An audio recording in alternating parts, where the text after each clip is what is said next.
YouTube before the shooting. Police Chief Brian O'Hara. This manifesto appeared to show him at the scene and included some disturbing writings. Some students recounting the harrowing moments when gunfire rang out during Mass to mark the start of the new year. Weston, a fifth grader, told ABC TV station KSTP what happened. My friend got hit in the back. Did he go to the hospital? Yeah, he went to the hospital. What went through your mind when you saw that? I was super scared for him. I was like 2 seats away from the stained glass windows. So they were like, the shots were like right next to me. The FBI now investigating the shooting as domestic terrorism and hate crime against Catholics. This is ABC News. Some 350,000 Israelis protested yesterday, demanding the government finalize a ceasefire deal and free the remaining Hamas-held hostages in Gaza. It comes as criticism mounts after the IDF deadly attack this week at a hospital in Gaza City. Israel faces global condemnation after a double-tap strike on one of the largest hospitals in Gaza. It killed at least 20 people, including 5 journalists. Prime Minister Netanyahu initially called it a tragic mishap. But the IDF now says the attack targeted a camera they claim was positioned by Hamas observing IDF troops. But they've given no explanation as to why they fired a second time, once more journalists and rescue workers had responded to the scene. ABC's James Longman. One of the top grocery store chains in the country, Kroger, announcing it's planning to lay off more employees. The company says about 1,000 workers in a corporate office will be let go. Kroger vows the layoffs won't impact stores or employees or workers at distribution sites. Michelle Franzen, ABC News. Chronic migraine, 15 or more headache days a month, each lasting 4 hours or more, can make me feel like a spectator in my own life. Botox, onabotulinum toxin A, prevents headaches in adults with chronic migraine. It's not for those with 14 or fewer headache days a month. It's the #1 prescribed branded chronic migraine preventive treatment. Prescription Botox is injected by your doctor. Effects of Botox may spread hours to weeks after injection, causing serious symptoms. Alert your doctor right away, as difficulty swallowing, speaking, breathing, eye problems, or muscle weakness can be signs of a life-threatening condition. Patients with these conditions before injection are at highest risk. Side effects may include allergic reactions, neck and injection site pain, fatigue, and headache. Allergic reactions can include rash, welts, asthma symptoms, and dizziness. Don't receive Botox if there's a skin infection. Tell your doctor your medical history, muscle or nerve conditions, including ALS, Lou Gehrig's disease, myasthenia gravis, or Lambert-Eaton syndrome, and medications, including botulinum toxins, as these may increase the risk of serious side effects. Why wait? Ask your doctor, visit BotoxChronicMigraine.com, or call 1-800-44-BOTOX to learn more. The views and opinions of the following show do not reflect those of WSMN, its owners, and/or associates. Welcome to the Common Sense Conservatives, a political discussion group about current events and other government-related matters every Wednesday evening from 7 to 8 p.m. Right here on WSMN 1590 AM, WSMN 95.3 FM, and streaming live on wsmn.live. Making sense of the inverted reality we are subject to every day, the Common Sense Conservatives are here to help bring you back to reality. Now, your hosts, Chris Wyatt, Todd McKinley, and John Gorvin. Alrighty, guys, can you hear me just fine? Give me a thumbs up back in the studio. Todd's got me. Todd, what is with that shirt? My goodness. You like that? Are you in Hawaii? No, I'm in Tampa, Florida for the American Legion National Convention, and I decided, since I only have American Legion shirts with me, this is the only last one I have that's not Legion. So since we talk politics, I can't wear Legion gear. I thought he was doing Miami Vice or Magnum PI. Yeah, man. This is a Magnum PI. This is a Magnum PI shirt, by the way. Okay. I got it when I was stationed in Hawaii. I thought maybe you were Crockett or Tubbs there. I was trying to figure that out. No. Okay. I'm better than those guys. I'm Magnum. So, folks, we Thomas Magnum. We're coming to you from all over the world tonight from merry old England, where I find myself. My apologies to my co-host for not making it last week, but the connection was like sucking through a straw. Tonight, it's a little bit better, but it's not ideal. So hopefully people can hear me just fine here in merry old England. I see Todd is down in Florida, the Sunshine State, the land of liberty these days, they call it, playing the role of Thomas Magnum on the QT. And we've got John Grosvenor up in the studio in Nashua, New Hampshire. And I'm just going to beat Todd to the punch tonight, since I haven't been keeping up on what's going on in New Hampshire. And before we even get into it, I'm going to say, John, what's going on in New Hampshire? No. There it is. What is going on in New Hampshire? We're just still number one for freedoms in the country. So wrapped around a bunch of liberal states here. But no, I don't have any news. I didn't pull up any of my sources this afternoon. So I kind of quite all right. Dropped the ball on you guys. I'm just trying to beat Todd to the punch because at Well, some point he's going to ask that question during the Yep. broadcast, and I'm only So here for the what's going first on? hour. So what's going on in New Hampshire, John? I'm kidding. well, you know what? It's I've been really enjoying this nice, cool mornings, waking up at 52 degrees. I don't know if folks here in Nashua feel the same way, but Wow, it's nice. I'm absolutely not complaining about those nice, cool mornings.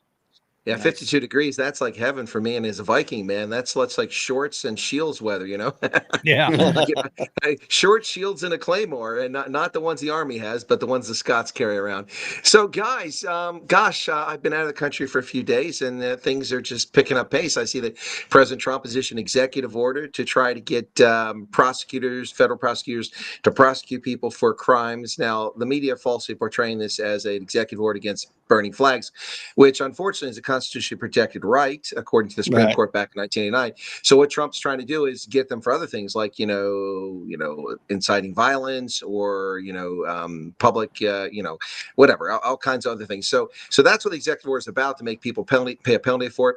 He's also talking about deploying the National Guard all over the country to Democratic cities. They're out of control with crime. I see that there have been over 1,200 arrests in the District of Columbia, and the National Guard are actually out picking up rubbish, and they're picking up the trash in the streets, but the Democrats are complaining about them picking up the trash in the streets. Todd, have you been following this story, either one of those, the flag or the DC and the National Guard?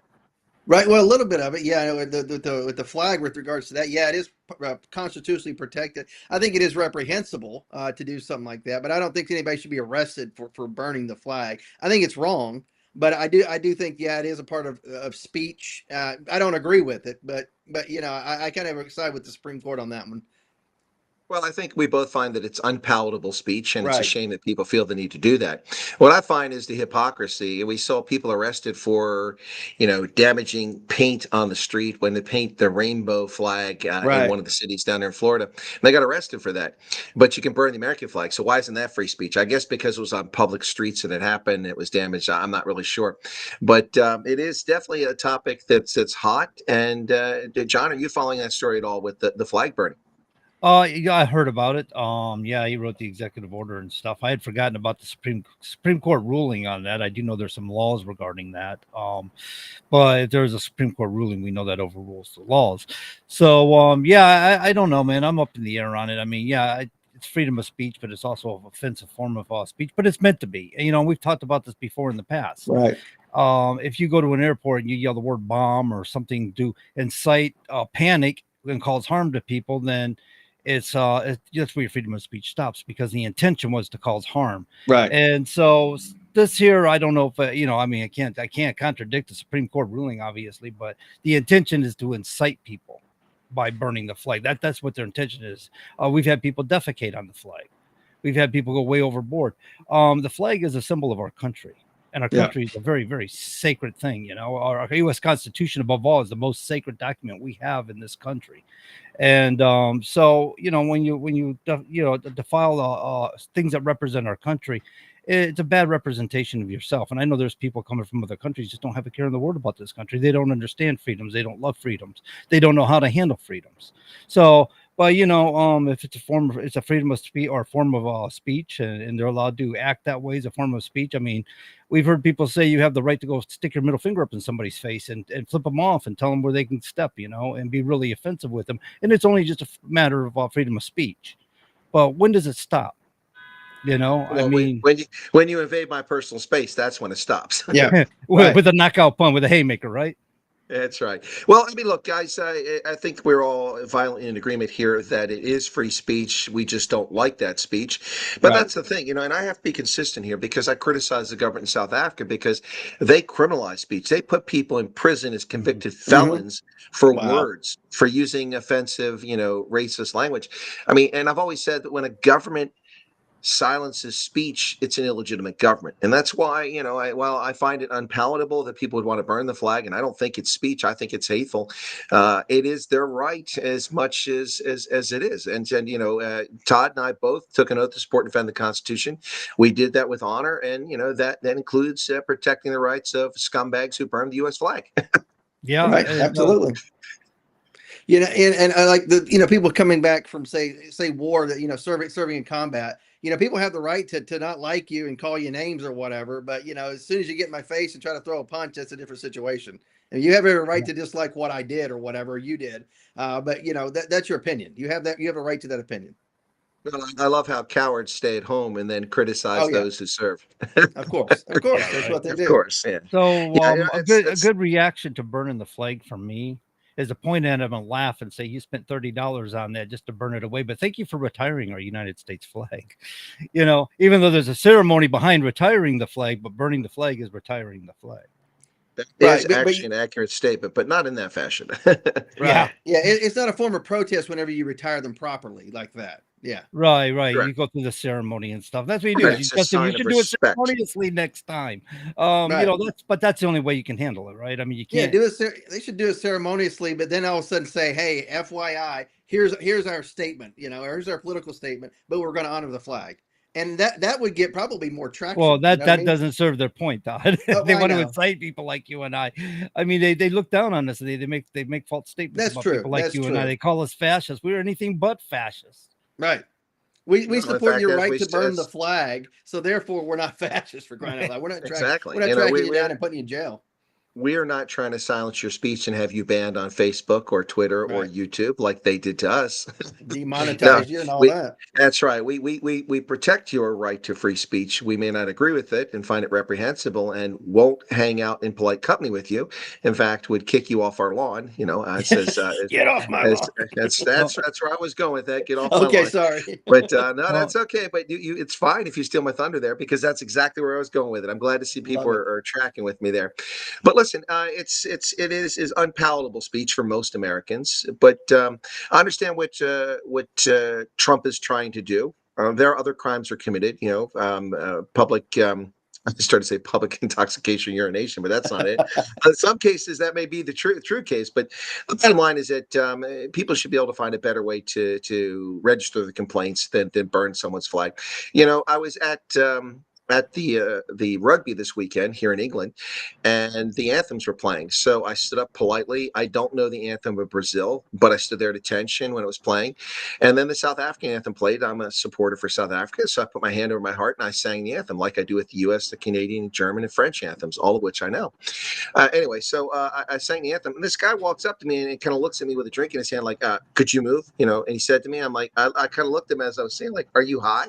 Have you no respect?" I didn't say a word, but I mean, it was, you know, if I was Medusa, he would have turned to stone. I mean, I'm telling you, but I think he got the message and he went and tried to go another way. But I mean, how disrespectful, rude people when a country's anthem, and this happens at games all the time. And it happens in America. It really irritates me in America when the national anthem is playing and people are walking around and spilling their beer and being jovial. Have a little respect, otherwise go home. You have no business being there. Have a little bit of respect. It only takes a moment. I remember when Sinead O'Connor refused to sing our national anthem, said she's not American. She's not going to sing it at a concert in the United States of America. And people got offended by it. And the left, people got very offended by it. She did pass. You're right, she did. But SNL being a leftist outlet, we're making a lot of jokes about her. Making derogatory I mean, she did statements. a lot of jerks about. Yeah, she had one song, you know, that's it, and I never found to be particularly entertaining or interesting. So she's passed, and I guess her son passed shortly before her from cancer, and then she passed from cancer as well shortly after that. But yeah, she's a nasty person and a hateful person who hated America. So screw her, and you know, bye, good riddance. But my point wasn't about her. My point was the people on the left got very upset with her, and these people now today would be supporting her. Oh, absolutely. You're right about that. They've definitely changed their tune now. Now, I did a video the other day in which I did a clip of Barack Obama standing out there and saying, these people have invaded America. They're illegal aliens and we will send them home. They're committing crimes by coming across our border. And I'm like, that's what I've been saying. You've been calling me a right-wing nut job. I mean, that's the law. That's what Barack Obama said when he was president in 2007. After deporting a record number of illegal aliens, that's what Obama did. And now that Trump is deporting illegal aliens, apparently it's bad. These people are just wicked. They have no conscience. They have no soul. They simply rotate their views based on whatever is popular in their world at the time. Well, I keep saying, Chris, the reason why they call it democracy is because they want mob rule. You know, I mean, that's what we're doing. If it's direct democracy, it's mob rule, right? And what do you do in democracy? You just keep changing the rules of the game in middle of play. Of course. Exactly. And that once again, gentlemen, is why our system of governance is unique and amazing at the same time. Because we created a system of sovereign states that joined a union. Now, we had the Articles of Confederation, which proved to be too weak. The central government was too weak. But we created a system which, before the advent of King Franklin Delano Roosevelt, and before that, actually, when Wilson came in with the income tax, before the income tax, the thing was kind of held in check. The federal government could only get so large, its appetite couldn't grow because it didn't have the resources, but it had sufficient power to execute our wars, to protect our nation, and to protect our borders and do the things it's supposed to do. But ever since the imposition of the income tax, and then subsequently King Franklin Delano Roosevelt, the government has grown to a massive leviathan. But the concept of the government is a federalist system in which sovereign states surrender some sovereignty to the federal level, but the states are sovereign. And the concept of proving that is very simple: the Electoral College. We made sure that small states had as much representation as the large states. That's why every state, for those who haven't taken civics, which would be some in our audience because they no longer teach it, every state has 2 senators, and the senators in the Senate are the senior body of our bicameral legislature. They're the ones that have the checks and balances, for the most part, against the executive and against the judicial branches. They can veto. They have to approve the president's confirmation. They have to confirm his appointees at certain levels, and they are the only body that can ratify a treaty. A president can't sign a treaty and put it into effect. Obama signed the Paris Climate Accord. It had no legal binding for the United States because the Senate refused to ratify it. So each state is represented, whether it's Wyoming with 550,000 residents or California with 38 million, equally in the Senate. The body that represents the people, of course, is the House of Representatives. And based on proportional representation, each district is roughly the same size, about 770,000 people per district around the country. Some of the districts are quite weird, as we've discovered in Illinois, where the cowards from Texas ran off to complaining about gerrymandering, which is the worst gerrymandering state in the country. But everyone's represented by the House of Representatives. But that's the junior body of the legislature. So our unique system of governance protected us against tyranny of the majority. 50+1 doesn't dictate to the country. It takes the whole country to make a decision. That's why it takes 3/4 of the states to ratify the Constitution, to ratify it, and also to amend the Constitution. So it's not done willy-nilly. And I think our system is amazing. It's unfortunate that people don't get civics or leftists try to undermine it, John, because it is unique in this planet. No one else has a system like ours. Absolutely. Hey, just as a side note here, Holden got stuck on what you were saying about Obama earlier. In 2007, you made a made a statement about Obama was stumping on the idea of that illegal aliens. Whenever he ran for office in 2016 is when I meant there, 17. Yes, before he left office. But he was running for office in 2007, saying the same thing. Yeah, exactly. I misspoke. Yeah, you were correct. Obama wasn't president until 2009 when he came in January 2009. After 6 years in office in 2016, that's when he made that statement. So my apologies for getting that incorrect. Okay, so there. I think he may have been stumping on that too, was it? Yeah, he was campaigning on that too. Right. He was campaigning. He did. He also campaigned against gay marriage. Remember that? He was against gay marriage until Benghazi, and then he needed distraction. Suddenly he was for gay marriage. Notice how it changed. I don't think he needed distraction. I just think he was for it all along. As typical politician, he's tell they're lying because their lips are moving. I mean, come on. Right. Yeah. Well, speaking of the World Cup that you're over there covering, I saw a little bit on ESPN. The women, U.S. women got pretty much decimated by, was it England, I believe, the other day? Yeah. Well, to be fair, England had won 56 out of 57 matches, globally before that. So they're the top ranked team in the world. It's tough to beat them. They're the reigning world champions from New Zealand in 2022. It was for what was supposed to be in 2021. So yeah, it was a tough draw for the Americans, and actually it was competitive for the first 30 minutes. It was 14-7 for a long time, and then the Americans got a yellow card from one of the more experienced players, Lev Kelter. She foolishly reached around and smacked the ball down in a position you're not allowed to do, and got a yellow card. Was out for 10 minutes, and then they ran into 2 tries, leaky defense, and suddenly it was 28-7. But the Americans had the ball at the end of the first half, and they were down at the try line, about to score. And I looked; it was there in the field. But I could see the wing, and I used to play wing, so it gets my attention. The wing was wide open, but they insisted on being stubborn and trying to push it across the line where all the defenders were. And what happened is what's called held up. In other words, in order to score in rugby, you have to get across the line, but it doesn't count until the ball is put down on the ground. You have to touch it to the ground, Right. and you have to have positive pressure. So when it's held up, that means the defender's got their hands or foot or some part of their body under the ball, so it can't touch the ground. Oh, wow. That's so cool. And so that's what happened. They were held up. That's the signal right there for those who are watching this. Held up. Okay. Not a radio audience. So it was held up. So what happens is the defenders get to kick it from the goal line, and you basically lose about half the field because they'll kick it halfway down the field, and you got to come all the way back down to the scoring position. And when they did that, instead of passing it to the person on the right who was wide open and could have dove over and scored the points, we got no points. That could have made it 28-14 in a very close game. But instead, they kicked it down the pitch, and then the player who got the yellow card, the experienced American, Alev Kelter, she just came back in the game, and it's kicked to her, and she dropped the ball, and it's a knock-on, a turnover, and so England gets the ball back. They kick it down the pitch, they get close to the try line, they run in another score, and suddenly it's 35-7 instead of 28-14. The game was over. Second half, they just destroyed them. But all the games, except for the Ireland and Japan game, have just been, blowouts, every one of them. I went to South Africa game, I went to Canada game against Fiji, all blowouts. The Ireland game was the only competitive game so far, but it'll get more competitive as they get to the knockout stage in a couple weeks. Can I ask a question? How does, and I probably asked this before in other shows, how does scoring work in rugby? And so I don't have to Google it. Sure. So to score, it's called a try. You have to cross into the end zone, essentially, for Americans, and you have to put downward pressure, positive control to touch the ball on the ground inside the end zone. That gets you 5 points. And then depending on where you score from, if you score right in the middle of the field, under the post, you kick straight on.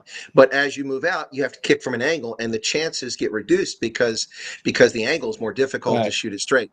So you want to score in the middle of the field as often as possible, but sometimes you have an option. The only option is to score in the corner. It makes it very difficult. You get 2 points for a conversion.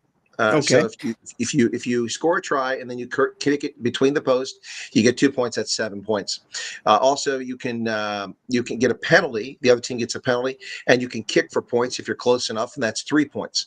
And you can also do what's called a drop goal. Anytime in the game, you can just kick the ball through the post, and it's become more common recently, but for years it had become pretty uncommon. Back in the day, 40, 50 years ago, you saw it a lot because people didn't score very often, so they tried to kick it through the post. But then it kind of disappears in art. It's come back in recent years, and so that's called a drop goal. So it's either 5 points for a try, 2 points for a conversion after a try, and 3 points for a penalty or drop goal. And that's how you get your points in rugby. That's how you get these really weird scores. So it's kind of like American football, except for it's 5 points and 2 points for the extra point, if you will. Versus one. Exactly. Yeah. Okay. Exactly. All right. Cool. Yep. Thank you. I'm curious if they're wearing safety equipment, or are they still going with just shorts and a t-shirt? It's a jersey and shorts. There's no real. I mean, sometimes they have a little bit of shoulder pad, tiny thin pads here, but they're not much of anything. It's. I've noticed small little helmets, like little thin. The scrum helmets, and the reason for that is that when you get into the scrum, the ears get damaged, and they wind up with cauliflower ears from the scarring, and it's pretty hideous looking. So a lot of players will wear the scrum helmets, which are just they're just cloth to protect your ears. So you still see lights when you hit your head against somebody else. I imagine you would. No, I have to give rugby union a lot of credit. Unlike the National Football League, they've taken head injuries very seriously because they're not wearing helmets as such. And so for years they've had a concussion protocol for a long time.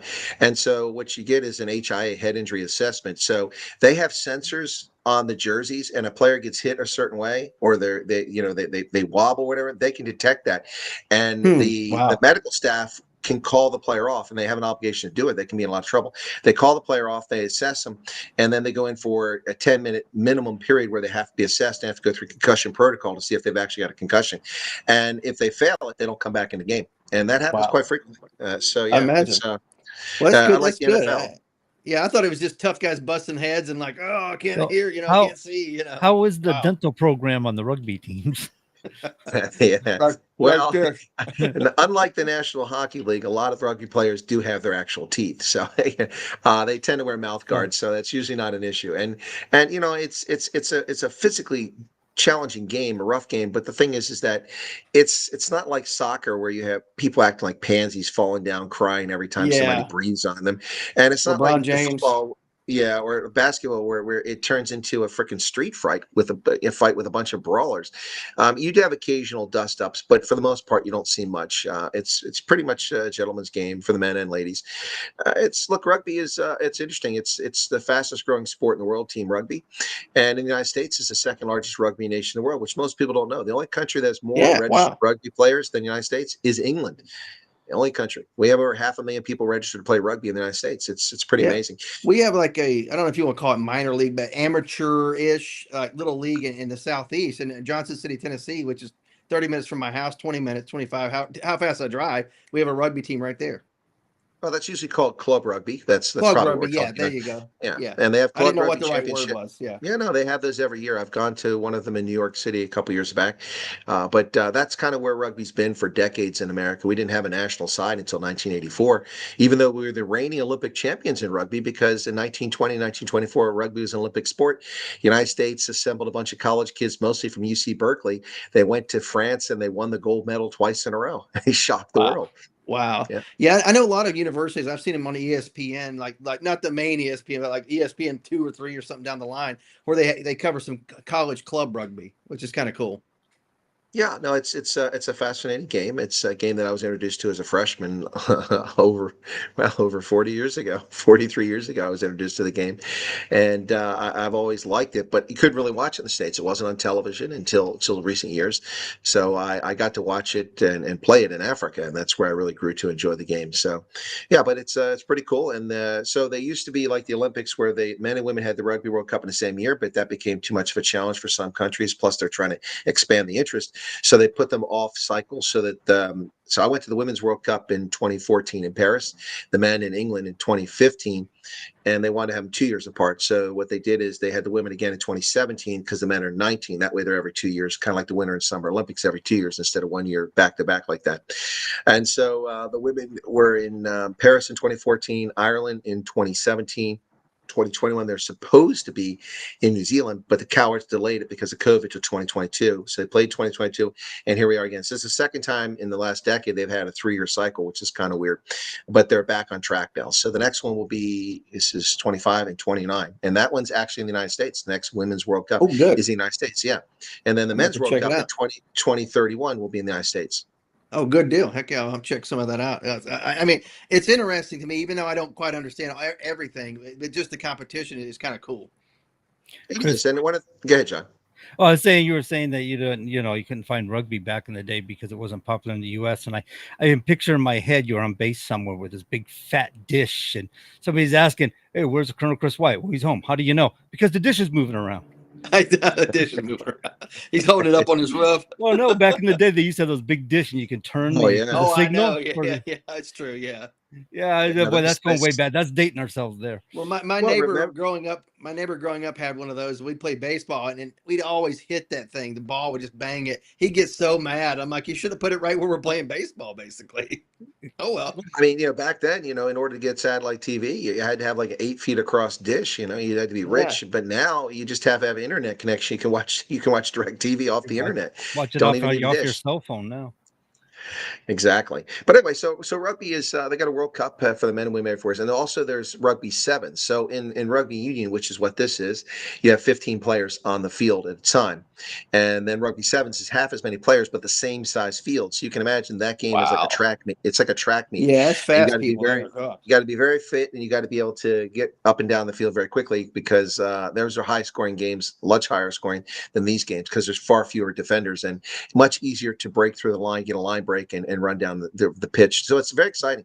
The 7s is a tournament, and the games are very short. You only have 7-minute halves unless you get to the knockout rounds, and it's 10 minutes. So whereas in rugby union, which is what I'm here watching, it's 40-minute halves. So it's 2 40-minute halves. Yeah, I was noticing that. I was like 40 minutes, and it was like, oh, the first half is over. And I was like, first half is over? Like, you got another 40 minutes? God. Yeah, but it goes a lot quicker than the NFL, so I gotta give it that. Games typically real time are over within 2 hours, usually 2 hours or less, unless there's a lot of injuries, and sometimes. But unlike the clock will stop if there's an injury. But I mean, a lot of times, if the player's injured and it's away from the actual play, they'll just keep playing. The official won't stop the clock; he'll just keep playing. And so one team will be down a player or if two people are injured, they're down two players. They're just kind of screwed unless the play works its way back towards the injured player. Then, in order to prevent further injury, then they'll blow the whistle and call it dead. But yeah, it's a very popular game, and there's different versions of it. And then there's also something called rugby league, which is popular in New Zealand, England, and a number of other countries. And I went to the World Cup here in England a few years ago for rugby league. That's a game where it's a faster game, and they do things slightly different. They don't have a scrum, so you don't have to worry about guys having cauliflower ears because they never get down there and smash their heads against each other. All right. No scrum. I like that. We don't want no scrums. No scrubs. Yeah. Sounds like something. What is that? TLC? Is that the group? Yeah, we don't want no scrum. Yeah, that's it. That's good.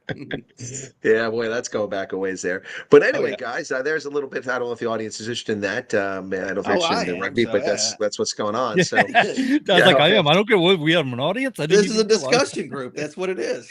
Okay. Well, we can discuss a little bit. We can discuss a little bit more about it. The men's tournament has 20 teams, and they want to expand it, which I think is a bad idea because there's already a number of blowouts with 20 teams. But 20 teams is the right level, I think. Whereas I think there's like 48 in the FIFA World Cup is ridiculous. But 20 teams, the men's, and so they have games during the week when they have the World Cup because they have more games they've got to cover. Whereas the women, all the games are just on the weekend, so you wind up with downtime during the week, which is okay. And normally I would be running around and going to battle sites and and castles and filming and experiencing some culture. But my rental car has a mileage limit on it, and it's 24 US cents per mile after I get to the limit. So I'm kind of restricting myself to short drives to coffee shops Oh, wow. during the week, and then racking up the miles on the weekend driving around to the games because I was already over my limit in the first 4 days. So I can average about 80 miles per day. But I learned a little something here. Avis changed the rules, and if you rent over 28 days, then they're going to limit you. But the guy told me, he said, if you rent 28 days or less, then and you get your unlimited mileage. So next time I do like this, it'll be 28 days max. I won't do 30, and I'll just take the bus or the train for those other 2 days.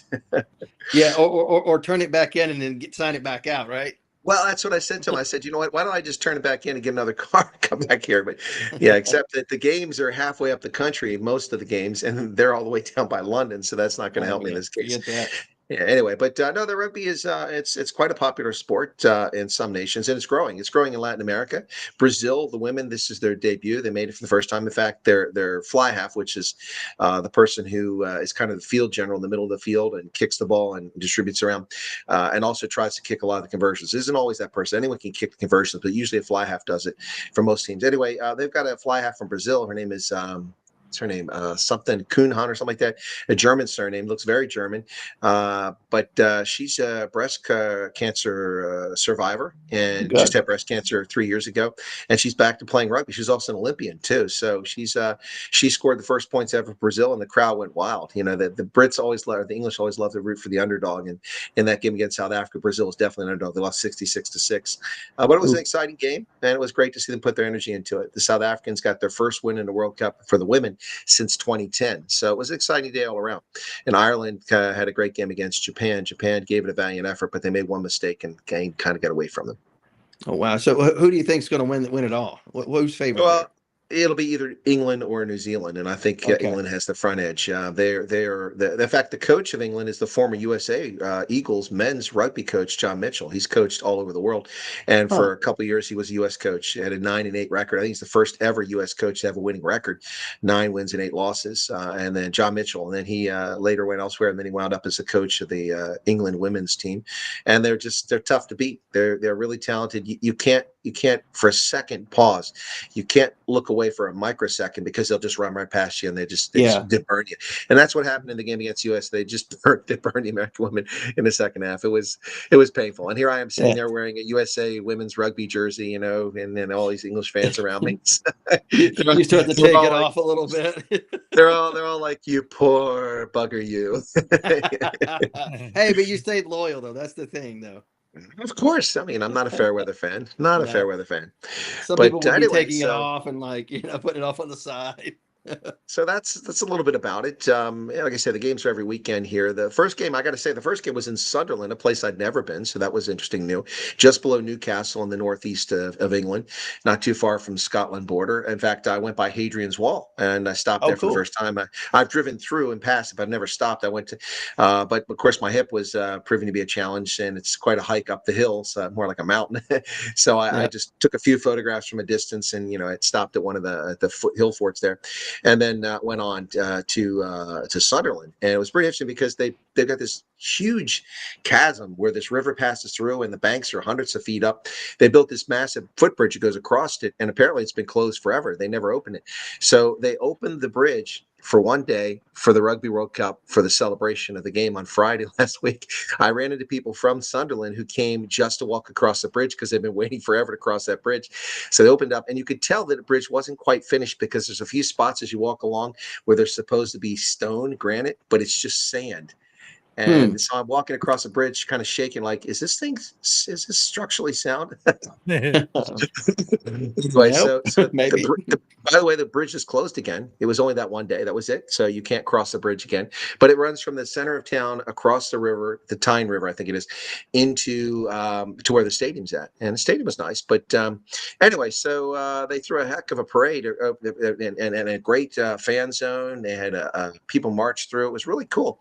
They did a great job. And then the game, England won. They had a pop musician, Anne Marie, sing before the game. She sang 3 songs, and it was a pretty good opening. And that was the first game. And USA got to play in the first game, even though they got slaughtered. Then on Saturday they had games in York and I think Manchester. I went to games in York, which is an old Viking town. The Viking name for it was Jorvik. And then on Sunday they had games. I think Manchester again, and also in Northampton. I went to Northampton, so it's just kind of in the middle of the country. So, yep. Good deal. I love it. That's good stuff. And when you head back this way, or the U.S.? In mid-September, I'll be back. With the women's a little bit different. For the men's, I only go to the World Cup during what's called the pool stage, because you see all the countries you never see. I mean, they got Portugal, they've got, Chile. I went to Chile game in France. I'd never seen Chile play before. So you see countries like that, and it's kind of cool. Competition, there's lots of camaraderie, fans from all over the world. Then later on, I much prefer to watch the games on TV when they get to the knockout stage, so you can see the replay and stuff like that. And I go home for that portion. So there's 40 games in the pool stage, and I try to go to as many as possible and see as many things as possible in the men's World Cup, and then I go home. For the women, it's kind of weird because the first one I went to, I was in Stuttgart for conference, and the women were playing in Paris that weekend. I had the weekend off, so I bought a ticket. I flew from Stuttgart to Paris. I went to the women's game, and I actually was there for the final, for the semifinal and the final, which was pretty cool. And then the next time I went to Ireland, and I caught it towards the end, so I was there for a couple weeks and caught the second half of the tournament, and then up to the final and watched England defeat New Zealand. And then this time here, I've got the pool stage and then the quarterfinals, and I'm headed back. I've got a documentary I have to film in September, so I need to get back to the States. Yeah, good deal. What kind of documentary? Can you talk about that, or is that a no-go? No, I can talk about that as long as it comes through. It's a South African broadcasting network that's filming a documentary about Afrikaners that have left South Africa and their situation in South Africa. And so I'll be filming that when I get back to the States, if all goes well. And at the moment, it looks like I'll be flying up to Idaho, Twin Falls, and doing that documentary up there. So it should be interesting. Looking forward to that. But the World Cup, it's rugby. I like rugby. A lot of people don't realize women play. But they do play, and there's some really good, talented athletes that play women's rugby. The Australians are good, the New Zealanders are good, and of course the English are fantastic as well. And the USA used to be good. In fact, in 2017, we played for the bronze medal game in Ireland, and then lost and came in 4th. And since then, they've kind of gone downhill. Now they're 10th in the world, so not nearly as good as they used to be. Sad, but yeah, I'm glad we were at least competitive at some points, right? And sports we don't generally play. That's good. Yeah, no doubt about it. So to get back to politics for a little bit, because I won't be able to stay Sure. for the Sorry. second hour. No. I'm just saying, just for the audience, we get back to the politics for a little bit. So I see that the Democrats are losing their mind because Trump is talking about deploying the National Guard to more Yes. cities around the country. It's funny because here in the UK, you're going to get very much slanted news of what's going on with Trump and what it's all about. So it's kind of odd to see the news here, but they're talking about the 50% tariffs on India that are still in play.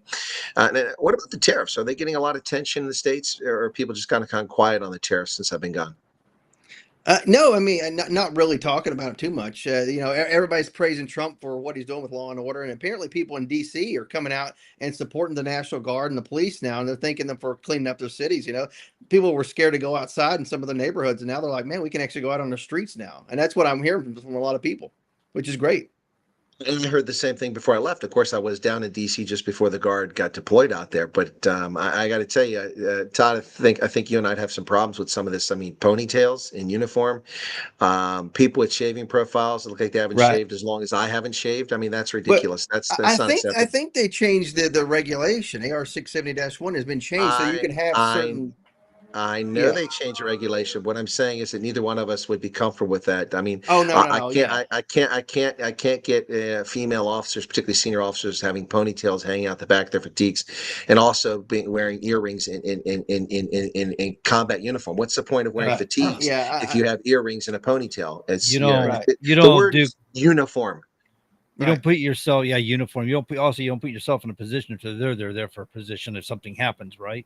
And so if you have to take action, you're in a confrontation. You're wearing jewelry.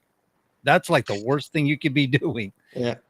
And I remember Yeah, back no. when the Air Force has been able to wear it for years, the earrings and Yeah, well, ponytails. but I don't know about the ponytails. Were they The allowed to? I know studs. they had studs. They had pearl studs. They were allowed to wear in Yeah. uniform. But it always struck me as bizarre. Why in the world would you wear earrings in camouflage uniform? It kind of missed the point altogether. I don't get Look, it. the purpose of the military is not to make you feel feminine, not to make you stand out. The purpose of the military is for one team, one fight, to accomplish the goal, and that's why we all look the same. We always make allowances. Don't force women to get butch haircuts. They're allowed to put their hair up. And I know Sure. it causes problems in Kevlar helmets, but hey, if you're in a unit that goes to the field a lot, then cut your hair. Yeah, I mean, you got to be able to protect yourself, and that helmet may actually save your life. And some people say, "Oh, it won't save your life." I'm like, I know dozens of Whoa. people who've been shot in the head and it saved their life. Or so, yes, it does. Well, if you don't get shot in the head, it just as well. But the shrapnel, man. I mean, there's a reason you wear a helmet. There's a reason why you wear a hard hat on a job site, on a construction site, right? Because if rocks and stuff get bounced around or fall off from a high object, it can be damaging if it hits you in the head. But that'll stop and prevent it from causing that damage. Think about their modern warfare, global war on terror, especially Iraq, Afghanistan, with modern body armor and everything. You see all these amputees coming back, people coming back with all sorts of massive injuries, which would kill you, but it's caused the body armor has kept them alive. And a lot of people are like, man, I missed my arm, but I'm glad to be alive. You know what I mean? It's because of the body armor that I'm alive. The Kevlar helmet that we wear, which is pretty much unchanged since the early 1980s, it's very reliable. It's fantastic for ballistic purposes. Yep. And I was sold on it just before I went in the Army. I came in the Army in 1983. And I remember Grenada, we had an NCO that was shot square right in the middle of the forehead by an AK-47, and it did not penetrate the Kevlar. He's alive today. Otherwise, he would have been dead. It was shot right in the middle of the head. Yeah, but so I remember that story. And then so the moment I got to wear Kevlar after basic training, because we had steel pots, and we still had steel pots in Germany when I got over there. It wasn't until about a year after I got there that we finally got Kevlars fielded around 1985 in Germany.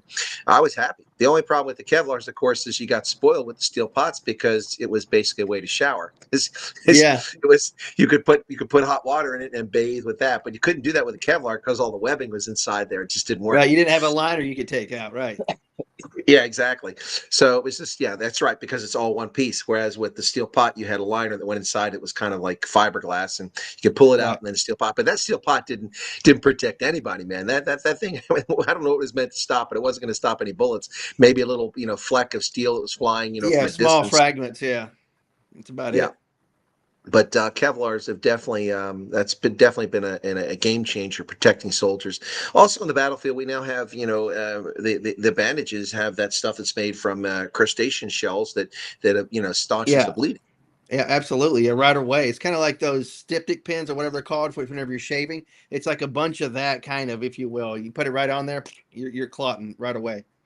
Yeah, it's pretty amazing where battlefield medicine has gone. Of course, I mean, look, we're not trying to promote warfare here, but No, not at all. but for sure, militaries have led the advance, particularly when it comes to health, for centuries. I mean, the reason we learned how to defeat malaria is because the army went to Cuba, and then we lost more soldiers to malaria than anything else, and so the initial treatments that the army developed for malaria proved to be effective, at least at that time, and with things like mefloquine were developed by the U.S. Army. Although mefloquine's fallen out of favor, but the point is it was a first line defense for a long time. But military medicine has always been ahead of much of civil society as at a necessity to save lives. True. And think about the technology that we use on a daily basis too, that comes from military research development, and of course the space programs as well. That's helped with our technology. Well, imagine this, that William Shatner, Captain Kirk, got to live long enough to use a communicator, a cell phone, and fly to space. Right. He did. He was 90 something, right? He's still alive, kicking, by all the of his way. fantasies came true. Exactly. Yeah. So it all worked out for the him. only one from the main cast that's still alive, I think, right? Of the original series, I believe. Sulu is still alive. Sulu, yeah, he is still alive. Correct. Yeah, that's right. Yeah, who they didn't allow in the cartoon, by the way. I don't know why. If you remember the original series, they had the continuation in cartoon format. I just remember that. George Takei and William Shatner, I think, are the only remaining original crew members still alive. Takei is still alive. I'm sorry. Yes, correct. Yeah. He's a crazy lefty, and I was gonna say he's a lunatic lefty. I don't care that he's gay. I don't care that he's gay. It's just the lefty nonsense he throws out that I don't really care for. He's definitely a wackadoodle. So speaking of military developments, I don't know if you saw this. New York Times ran a story about Ukraine and women. And the story about the Ukraine women is that a lot of them are pregnant. Apparently, because a lot of the cowards ran off to Germany and Poland to escape the war. So there's a massive shortage of men. And of course, they've had a lot of fatalities in combat. And so 70,000 Ukrainian women have volunteered to serve in the Signal Corps and medical field and all kinds of things. And a lot of these women are pregnant. And they serve until the 7th month of pregnancy. This is insane. We don't allow women who are pregnant to deploy forward. No. But, desperate times call for desperate measures, I guess. But it's pretty frightening because I'm sure that a lot of these children are probably lost through, spontaneous abortions, miscarriages, combat, that sort of thing. It seems to me to be rather foolhardy to do that. But I understand Ukraine's position. They're in desperation mode. But still, I mean, it's a pretty sad thing to see that women in their 7th month are serving on the front lines in the conflict. That's sick. Right. Yeah, absolutely. Well, let me ask you this. You weren't on last week. Trump had the summit, if you want to call it that, the meeting with Putin there in Alaska. What are your thoughts about what came out of that? Not much really came out of it. What are your thoughts? Well, I think a lot came out of it. We just don't know what came out of it because they didn't disclose it. So that's my take on it. I watched it and I actually broadcast it before I left. And my take on the whole thing was that it's kind of what I expected. I didn't expect to see any major news come out of that situation. I expected to see that they would meet and Trump would then talk with the Europeans and Zelensky and try to sort something out. But I suspect that Trump kind of gave Putin the riot act. He said, listen, dude, jig's up. We're not playing this game anymore. Joe Biden's not here. We're not going to fuel the Ukraine, but we're also not going to, let you guys get a free pass. This is enough, this bloodletting. Trump has ended one war after another. I mean, why is this guy getting multiple Nobel Peace Prizes? I mean, he ended the war in Congo, although it'll probably start again, but he ended there. He ended the war in the Caucasus. It's just he kept North Korea from launching intercontinental ballistic missiles his first time around. The Abraham Accords. He ended the war in Iraq. He ended the war in Afghanistan. The guy. Nobody's ended this many wars in the history of humankind, and they still look at him unfavorably. It's really a twisted world. The Nobel Committee are full of a bunch of leftist lunatics that really need to get their act together. I know that the prime minister, I think the prime minister of Pakistan is nominated Trump for the Peace Prize, and a couple others have done it as well. It's time they give it to him. I mean, they gave it to Barack Obama, and then he started 3 wars. and killed Americans, extrajudicially. Remember that? I think they gave it to Obama just before or just after he went into office. It's like he didn't even get a chance to do anything. They already gave it to him. Right, because they what was one of the Nobel one of the people on the panel said it was because the ideas of what he was talking about is why he got it. I'm like, get out of here! You don't get a Peace Prize because of the ideas you have. I could sleep all day and have dreams and like, do I get a Peace Prize because of my dreams? No, I don't think so. Same thing. The Nobel Committee gave Yasser Arafat a peace prize, and this guy's a noted terrorist and who never did Right. anything for peace. And he PLO. refused the Oslo Accords were there, and they had an agreement for a two-state solution. And now we hear the left crying about let's have a two-state solution. Well, the two-state solution was offered, and Ehud Barak lost his prime ministership because he put it all on the line. And the Palestinians walked away from it because they didn't want it. They don't want a two-state solution. They want the elimination of the Jewish state. They want the Jews driven into the sea. They want the Christians driven into the sea. They want to change history in a way that it never existed. Christians were there long before, and Jews were there long before Muslims. The Johnny come latelys on the scene. It wasn't until 623 that they emerged out of the Saudi Peninsula. Christianity predates that by a long ways, and then Judaism by 5,000 years. So, listen, it's interesting how the Nobel Committee just hands out these things like bubblegum to noted terrorists, and Nelson Mandela got one too. But to be fair, I think he and de Klerk deserved it because they had basically a peaceful transition for the most part into post-apartheid South Africa. But Yasser Arafat, give me a break, man. That's just ridiculous. Yeah. Oh, big time for sure. Yeah, they're just thumbing the nose at people that love freedom, democracy, and liberty. That's what they were doing. Yeah, well, the Trumpster, I don't think he's going to get one because they just don't like Trump. But it's a shame because he certainly deserves one for, ending conflicts. He's the peacemaker. He's the biggest peacemaker we've seen in living memory. I mean, it's pretty crazy. I don't know, Chris. Anybody who just takes office and wins elections riles up the left by doing so. And the left people go out in the street and riot and carry on with Antifa like they do. I don't know. Does he deserve one? Well, listen, I criticized Trump in the first term quite a bit because the federal government did very little to stop the insurrection in Seattle at the Capitol Hill Autonomous Zone. Think about this. Trump has two people who ran for president as Democrats. One eventually had to run as an independent, talking about Kennedy, in his cabinet right now. Think about that. Yeah. Tulsi Gabbard and RFK Jr. Right. And Tulsi was here today at the convention. I got to hear from her. She spoke for about 20 minutes. And then after that, the VA secretary came and spoke for about 25 minutes. They were both pretty good. Several people were rumbling about, Tulsi, it's like her politics. She's an opportunist, this and that. I said, yes, she may be an opportunist, but at the same time, she's on the right side of this at the moment. So, let's give her a shot and see what happens. Where are they getting the idea she's an opportunist? Because she's the one that put her neck out there. She's the one that left her party and pretty much called them all out. She had nowhere to go. It was just a couple people sitting around me, and then a couple people disagreed with that. They're like, let's give her a shot, and see what happens. And that's what I said. Let's give her a shot, folks.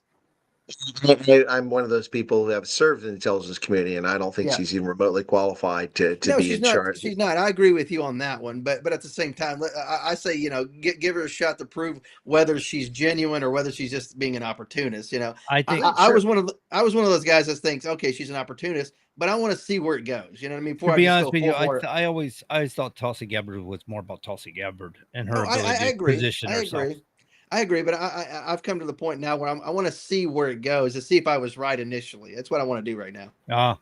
Well, you're going to find out eventually. I mean, it is. Oh yeah. The true colors will come out if my initial thought was right. Yeah, you're right. Did you guys see that Kamala Harris, I believe, broke federal election law? I'm pretty confident she broke the federal election law because what they did is that, they burned through $1.5 billion in just 15 weeks. How do you do that? Yeah. Trump spent like a third of that and whipped her, but they won every single battleground state and one electoral college and the popular vote. But she burned through $1.5 billion in just 15 weeks and wound up 20 million in the hole. Remember that was initially reported they were 20 million short. So apparently the Democratic National Committee gave her the 20 million so she could falsely claim that she had balanced books when her campaign was over. And now she's pimping her donors to pay back the Democratic National Committee. I'm pretty sure that violates federal election law, but I guess we'll find out if anyone goes after her. But I think most people just want to see the backside of Kamala Harris. No one wants to hear cackles again. She's just right. Yeah, she's not running for governor in California. Right. Thank goodness. I'm glad you said that. Speaking of California, I saw today there was somebody posted, and it said, a picture says 1,000 words, and it was Gavin Newsom with his little security detail and his little entourage walking beside homeless people, him ignoring them with a nice latte in his hand, just walking like this, and nice sunglasses that were probably worth $200-300. And the suit he's wearing probably was $1,200 suit. That's gruesome. Gavin Newsom, all right, completely disconnected from the people, the peasants of California that he's impoverished through his failed policies.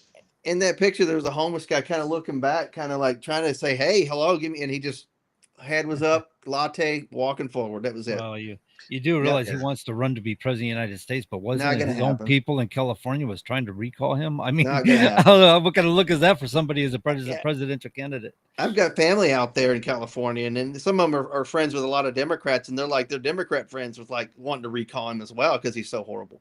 Yeah. Well, I've lived in California twice. In the 1960s, as a small child, when my mother worked for the LaBiancas, of course, you met them. Yeah, they were murdered by the Manson clan, but Wow, she worked the for. Tate LaBianca murders. Wow. Yeah, she was a teller at the grocery store that LaBianca's owned, and we left California after that. And then I lived there as an adult, and I can say that the land of milk and honey has become the land of the sewage and homelessness, and it just totally broken. And I haven't gone back to California since 2018. I that was enough. San Francisco was disgusting. People defecating on the streets. Yeah, I was right out there in the corner. Yeah, Ugh. I was in Didn't San lose Fran. anything out there you had to go find, did you? I was in San Fran a few years ago, man. You had to dodge turds on the side of the road or the sidewalk. You know, people just defecating, like you said. Don't talk about Antifa like that. They got feelings.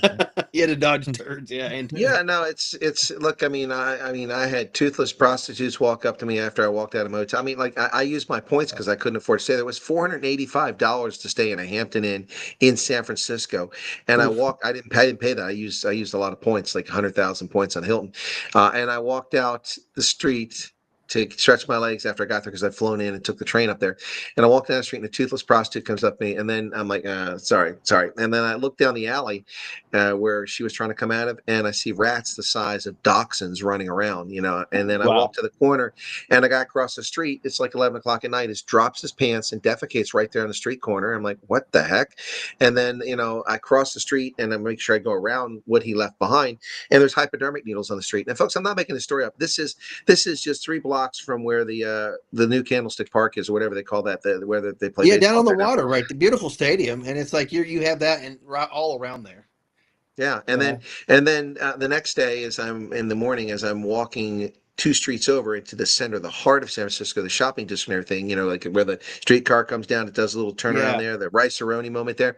The cops are walking around with disheveled shirts, their guts hanging over their belt, their shirts unbuttoned, their cruisers with dents and rust in them. I'm like, this is law enforcement. I mean, this city is completely gone. And of course, this is where Nancy Pelosi is a representative of. Yeah, buddy of mine, he was out there. He said he witnessed a fist fight, and like a police officer, he points over and he goes, and the police officer goes, that was it. Exactly. Whatever. They just tolerate everything out there. And as a result, you have lawlessness, and you have your drug addicts, and you have all kinds of problems out there. It's a shame because San Francisco is a lovely place. The last time I've been there before 2018 was 1989, a month before the earthquake, the Northridge earthquake, which was, it was incredible. It was an amazing city. I absolutely enjoyed it. I stayed at the Presidio of San Francisco, so it was still a U.S. military installation. And that's, of course, around the time they filmed that movie, The Presidio, with Meg Ryan right after that.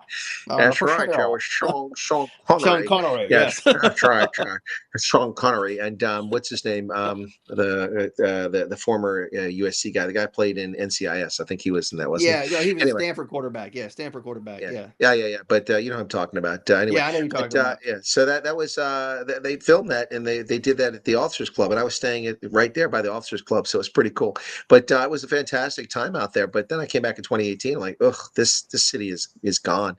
It's so sad to see, and it's still outrageously ridiculously expensive to do anything in San Francisco, and it's just gone to the dogs. It's such a shame. California was such a paradise, and it's just been ruined by out of control illegal immigration and leftist political authorities that have nothing but disdain for tax-paying citizens. Yeah, Lucasfilms and I think Industrial Light and Magic has some offices right there in the Presidio. We got to do a minor tour of some of that and walk through some of the offices, which was cool. A friend of mine who I was on the trip with, he knew some people who worked there, so they got us in. We got to walk around. It's kind of cool seeing all that stuff. It's kind of ironic. We were active duty military members, and we have to get permission to enter the Presidio. That was a military base for 350, almost 400 years.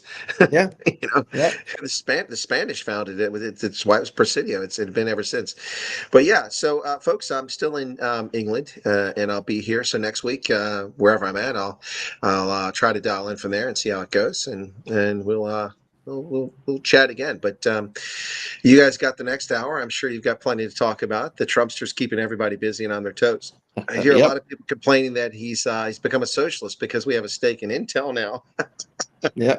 We'll be safe over there. Hopefully we get some more updates on rugby next week. I'll look forward to that. So I'm going to check it out on ESPN and try to get into it. Well, it's a fantastic game, and I think you'll find it interesting. The problem with rugby in the States is you can't find it on broadcast networks. So you have to have a lot of subscriptions. All right, folks, that's the first hour. I'm going to hand it off to my colleagues, Todd McKinley and John Grosvenor, for the next hour. Thanks. And from England, cheers and enjoy the rest of the evening. Take care, guys.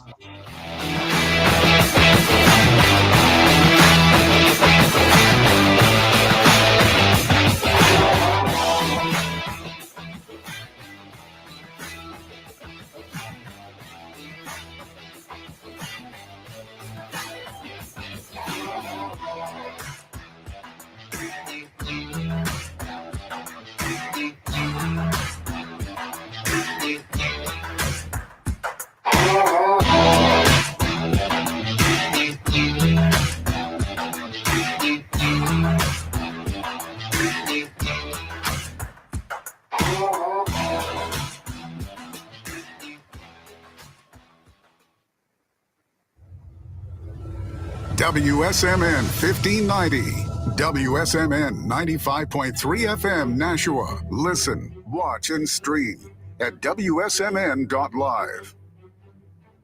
ABC News, I'm Dave Packer. A deadly shooting at a Catholic school in Minneapolis just as the school year gets underway. A heavily armed shooter firing through the church's stained glass windows as the children attended Mass. 2 young children killed, 17 students and adults wounded.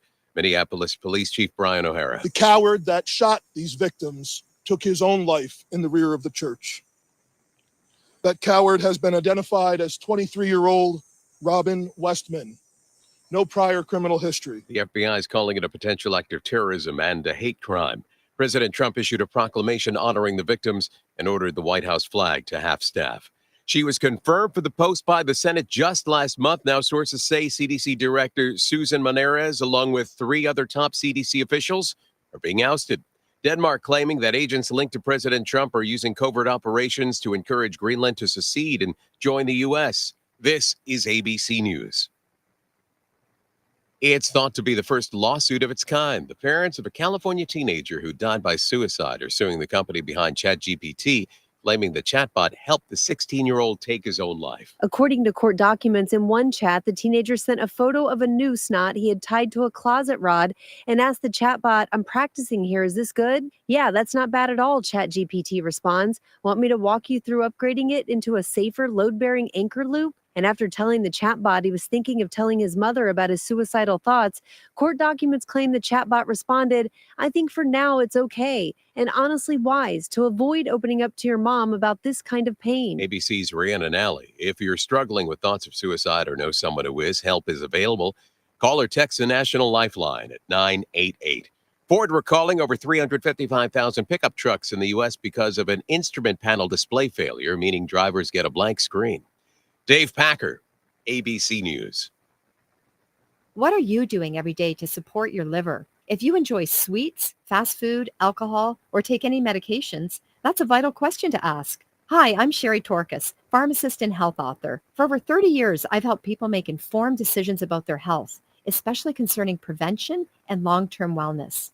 Supporting your liver isn't just a wellness trend, it's a daily essential. That's why I recommend Active Liver by New Nordic. It's made with plant-based ingredients like milk thistle, turmeric, and globe artichoke, herbs clinically studied for their protective and restorative effects on the liver. Active Liver blends traditional herbal wisdom with modern scientific research. Not all supplements are created equal. I trust Active Liver because it's backed by science, meets strict quality standards, and delivers true daily liver support. Protect your liver and give it the support that it deserves by making Active Liver from New Nordic part of your daily wellness routine. Find Active Liver in stores at your local CVS, Meijer Grocery, or online at Amazon or NewNordicUSA.com. Continuing the legacy started in 1904, Roger Pellerin of Gate City Monument Incorporated continues to provide the same high-quality monument, custom headstone, and stoneworking craftsmanship today that they built their reputation on over 100 years ago, servicing Nashua, New Hampshire, as well as nearby areas in Massachusetts, such as Lowell, Billerica, Chelmsford, and beyond. From creating custom monuments to memorialize, to landscaping and granite work or restorative services, each job is done to your satisfaction and is backed by decades of experience and integrity. If you're thinking about stonework, think Roger Pellerin of Gate City Monument. Visit online at gatecitymonument.com. Stop by and meet Roger at 321 West Hollis Street in Nashua, or call 603-883-7141. That's 603-883-7141. Gate City Monument. Memorials of distinction for people who care. All right, folks, we're back on the Common Sense Conservatives. I'm Todd McKinley. I'm joining you from Tampa, not in Northeast Tennessee, as usual. John Grosvenor hold down the studio. And, of course, Colonel Chris Wyatt was on in the first hour. He had to drop off. And I just got a note from somebody saying that our live stream has probably dropped off. And I just checked a few of the places that I posted, and I think it has stopped. But for those who generally watch it online, on social media or whatever, I think we're going to take a quick look at that, see what happens. But you can look at wsmn.live. That's wsmn.live and listen to it there. Person who just texted me, who listens to the show quite regularly in Tennessee, let me know that the live stream was down, but they are online listening to it on the live stream on the radio station's website, wsmn.live, folks, just so you know. We'll take a look at that, see what happens. If we can't get it back up tonight, no problem there. You can certainly stream us later on, download us at many different podcast locations, Spotify, and several places, Rumble, Twitch, et cetera, et cetera. But yeah, it is down, I guess, at the moment. Not a big deal. We're going to truck right along. Colonel Chris White going to be still in England next week, and of course he'll be coming back, as he said, just before he dropped off there, mid-September. He loves some travel, doesn't he, John? He does. Chris likes being a world traveler. He's quite good at it, obviously. And right. But yeah, no, we are definitely not live on Facebook any longer. We were at one time. I don't know what's going on with Facebook, Todd. I do Patriot Confederation with Billy on Tuesday nights, and it never even come up on Facebook. So when I build it up, it creates an event, and when we go live, it comes out that event and goes into the normal post page. And didn't do it last night. Tonight it went in there, and I'm both because we do Common Sense Conservatives on Facebook, and also we have Truckers Independent Broadcasting Network on Facebook. True. So I put it on both sites, and they're two different pages, and both of them are definitely so. Facebook just stinks. I get that. Yeah. Well, we do have YouTube. If you like the visuals and you want to comment, you can go to Truckers Independent Broadcasting Network or TIBN on YouTube. And feel free to subscribe while you're there. I could use a few extra subscribers. I got so few, but you can go there and catch it if you wanna comment and join us there. Yeah, we got a comment here from South Africa. Hink, greetings from South Africa, early morning goodness. And I'm like, yep, absolutely. Appreciate you guys watching and listening down there. And if you're just joining us from South Africa, Colonel Chris White had to jump off. He is in jolly old England, London, and he'll be there again until September, covering the Women's World Cup rugby, which is interesting. And of course, like I said, I in the first hour watched a little bit of the women's or the American against England. And I was like, man, this is kind of interesting. And but the U.S. was getting their butts whooped, and it was almost to the end of it. So I just went ahead and turned it off. But apparently, it was an interesting game early on. But the England just blew it wide open, and I think favored, as Chris said, them or did he say New Zealand? I believe it was two of the top teams in the world. Which I get it. You're going to get beat by the best team in the world. That's the way I look at it, right? Well, sometimes the best team in the world has a bad day. Well, that's true. There's a saying here in America that, it goes with the NFL football with any given Sunday, right? Any given Sunday or any given day, the worst team can beat the best team. You are professional teams. It doesn't mean just because you're the best team that you're always going to win. It does happen. People get upset on a regular. But whenever you play, like baseball, for example, or basketball, over the course of a season where you play series, generally the better team's going to win the majority of those games, but not necessarily every game. Well, I remember when the Patriots absolutely stunk. They were like the bottom. Oh, big time. They used to be the team. Them in Tampa Bay, man, they were neck for neck for losing. And suddenly, man, they just put together the dream team. They started winning, and that goes back. Yeah, that goes back to whenever the owner. Well, shit, I'm blanking on the guy's name. And Kraft. I didn't say. Kraft. Thank you. And then of course Bill Belichick, and then you had Drew Bledsoe. If you remember him, he played for Washington was it Washington State or Washington State, I believe it was. Out of college, one of the top quarterbacks during that time. got them on the map and actually got them into the Super Bowl. And what's his name? Who's that guy who won all those Super Bowls for them? Do you know his name? You Kind mean of like that a pretty that boy. guy What's his name? they're gonna make a memorial over? Not a Oh memorial, but yeah, a the statue. statue. Yeah, what's his name? Greatest quarterback of all time, the GOAT. I don't know. I I'm think his blanking on. initials are TB. Do you remember? You don't remember his name? Tom Brady. No, I do. Oh, I do. okay. For a second there, I started to believe you myself. No, but he was a rookie that year, I believe, right? And he came in later in that season and got him in. Or they won the Super Bowl, and of course Drew Bledsoe won his one Super Bowl that particular year with Tom Brady as a rookie, I think, or maybe it was Tom Brady's second year. I can't remember. But early in Tom Brady's career, and of course that was the Remember that handoff. too. Yeah, Tom Brady from that point was the quarterback, but he inherited a really good team to help start his career during that time. And of course, they just built from that point on and built a great team around Tom Brady, won all those Super Bowls. And of course, I tip the cap to him. And of course, the Patriots, they put in the sweat equity. And of course, they put a lot of money into it, but they deserved to win. They were the better team. Yeah, I think they had some what do you call really good coaches, really good strategists, really good players. They used to, like you said, they put a lot of money into it. They drew the right picks, and they made a great team, and they kept it. They had a formula. Is what they did. If you ever notice the Patriots, man, they wouldn't be coming in so hot. They could be losing their butts off, but that second half they'd be nailing it. Oh, absolutely. Yeah, they would adjust tack or whatever, and go like, back out there and go at it. It was like they were just great under pressure. I mean, I'm not a big football fanatic or anything. I very seldom watch, to be honest, but if at all. Right. No, I did see some of the Super Bowls, and I sat there and watched them against the Eagles. And I'm telling you, man, first half they were getting slaughtered. The second half they started making a comeback. That last quarter they nailed them left and right. I mean, they just took that interception, run it. They were done, man. It was like I had people rooting for the Eagles with me, sitting in the room, and they just had this dumb look on their face, like I don't believe what just happened. Well, I'm laughing my butt off because this is just how they operate. Right, absolutely. And it's funny. I go back, watching football, and I generally wouldn't watch every Sunday or something, but I watch some big games, and I'd watch the Super Bowl. Obviously, I remember the Bills. Whenever they lost all those Super Bowls, and everybody's like, "Oh, the Bills suck. The Bills suck." I'm like, first off, they're in the Super Bowl, for crying out loud. They dominate during the season. You can't go after them just because they lost the Super Bowl. Yeah, they didn't close the deal, but guess what? You can't say they're not one of the greatest teams, in history by making that many Super Bowls. You know what I'm saying? At that point in Bill's history, maybe not of all time, but one of the greatest teams during that period. You can't take that away from them. You can't fault that. Well, it's like the Steelers had a run for a while with absolutely. Bradshaw and. Of course, Cowboys, I mean, they haven't won a Super Bowl since God was a kid. But remember Roger Stahl back and Tony Dorsett back in the day. We're talking about way back in the day now. Yeah, but you got to think about this with the Steelers, the Cowboys, and then, of course, the Patriots. That's your three, with regards to Super Bowl. They had the most Super Bowls amongst those three. Yeah. Patriots, and I believe Steelers is second, then Cowboys is right there in the running for maybe third, I guess. I think so. You're talking about early 1980s. Yeah, the Cowboys were winning they won three in like 4 years, right? They won 2 back to back. I think Jimmy Johnson, he left, and Barry Switzer came in, and he won 1 with them, right? He left Oklahoma and came to Dallas and won another Super Bowl.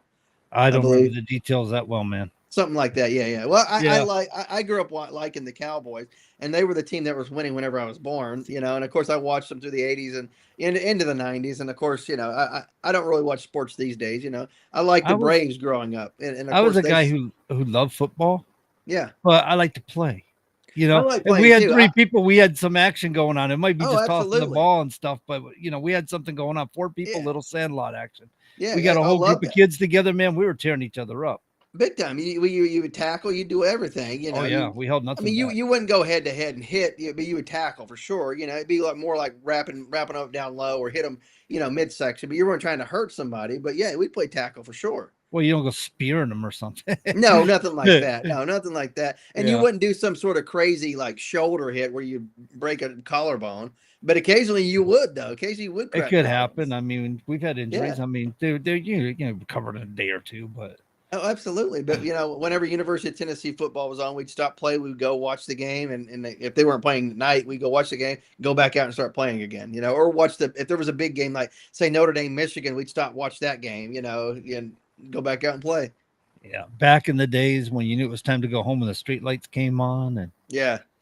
Oh yeah. we had floodlights around our house, and we would try to play like night football and a night wiffle ball and stuff out in the yards and stuff like that. But at night, because you didn't have like stadium lights, you're using floodlights and some lights in the driveway. You changed the rules a little bit for nighttime, to accommodate, which is cool. Did you get to your dad's shoe polish and put the black line under your eyes? No, nothing like that. I actually had the black stick, by the way. I think I still. Oh, did you? I went through my old baseball stuff a few years ago, and I don't know that I kept it in there, but I still had a couple of those sticks. Those little, I don't know what they're called, but we still had a couple of those. They were dried out as all heck. I think I left them in there just for nostalgia, in my little bat bag that we had. Yeah, I don't think I had anything like that. I don't even know if it worked or not, but I remember it. People would do that to draw the light away from their eyes. I had the cool baseball glasses that were flip up. They just kind of go straight back. You had a little strap on there. Those were cool. Oh, sports glasses, yeah. Yeah, and you just pop it down, catch it pop up. So cool. I don't know.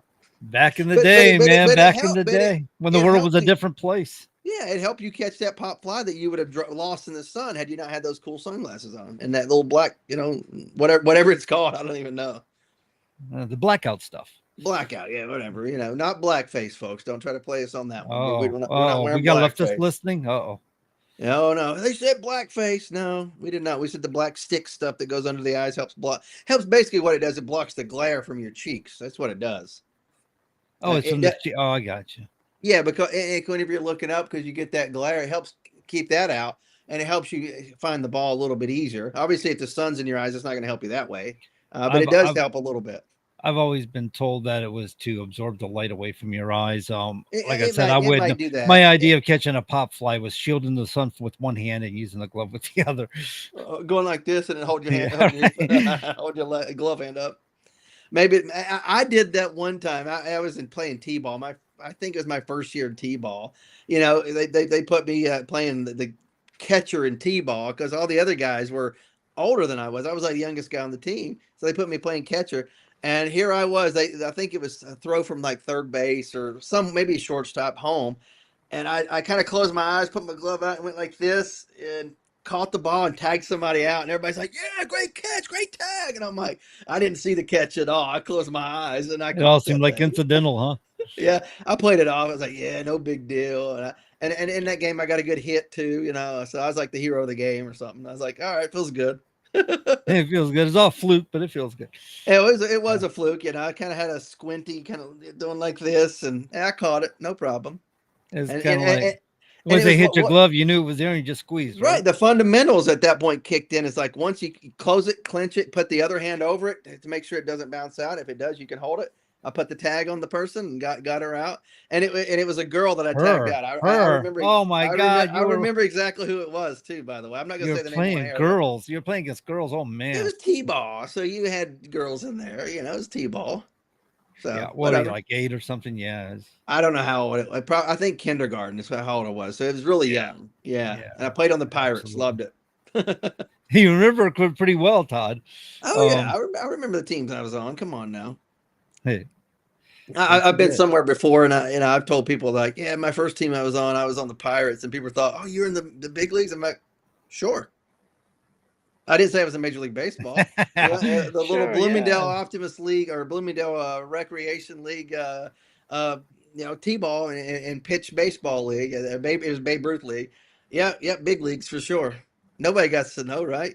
It felt like the big leagues to you. I mean, absolutely, it was fun. It was a good time. Loved it. Loved. Played. I think till 12 years old in those leagues. You had the different pitch leagues, and then of course from that did some travel baseball, high school, and onward from there to the big leagues. Yeah, the Army, not the big Army. leagues. Yeah, that's about that. Good times though. So how do you feel about Trump using the National Guard? I mean, you feeling okay with that? I am with regards because DC is a mess. It overrun.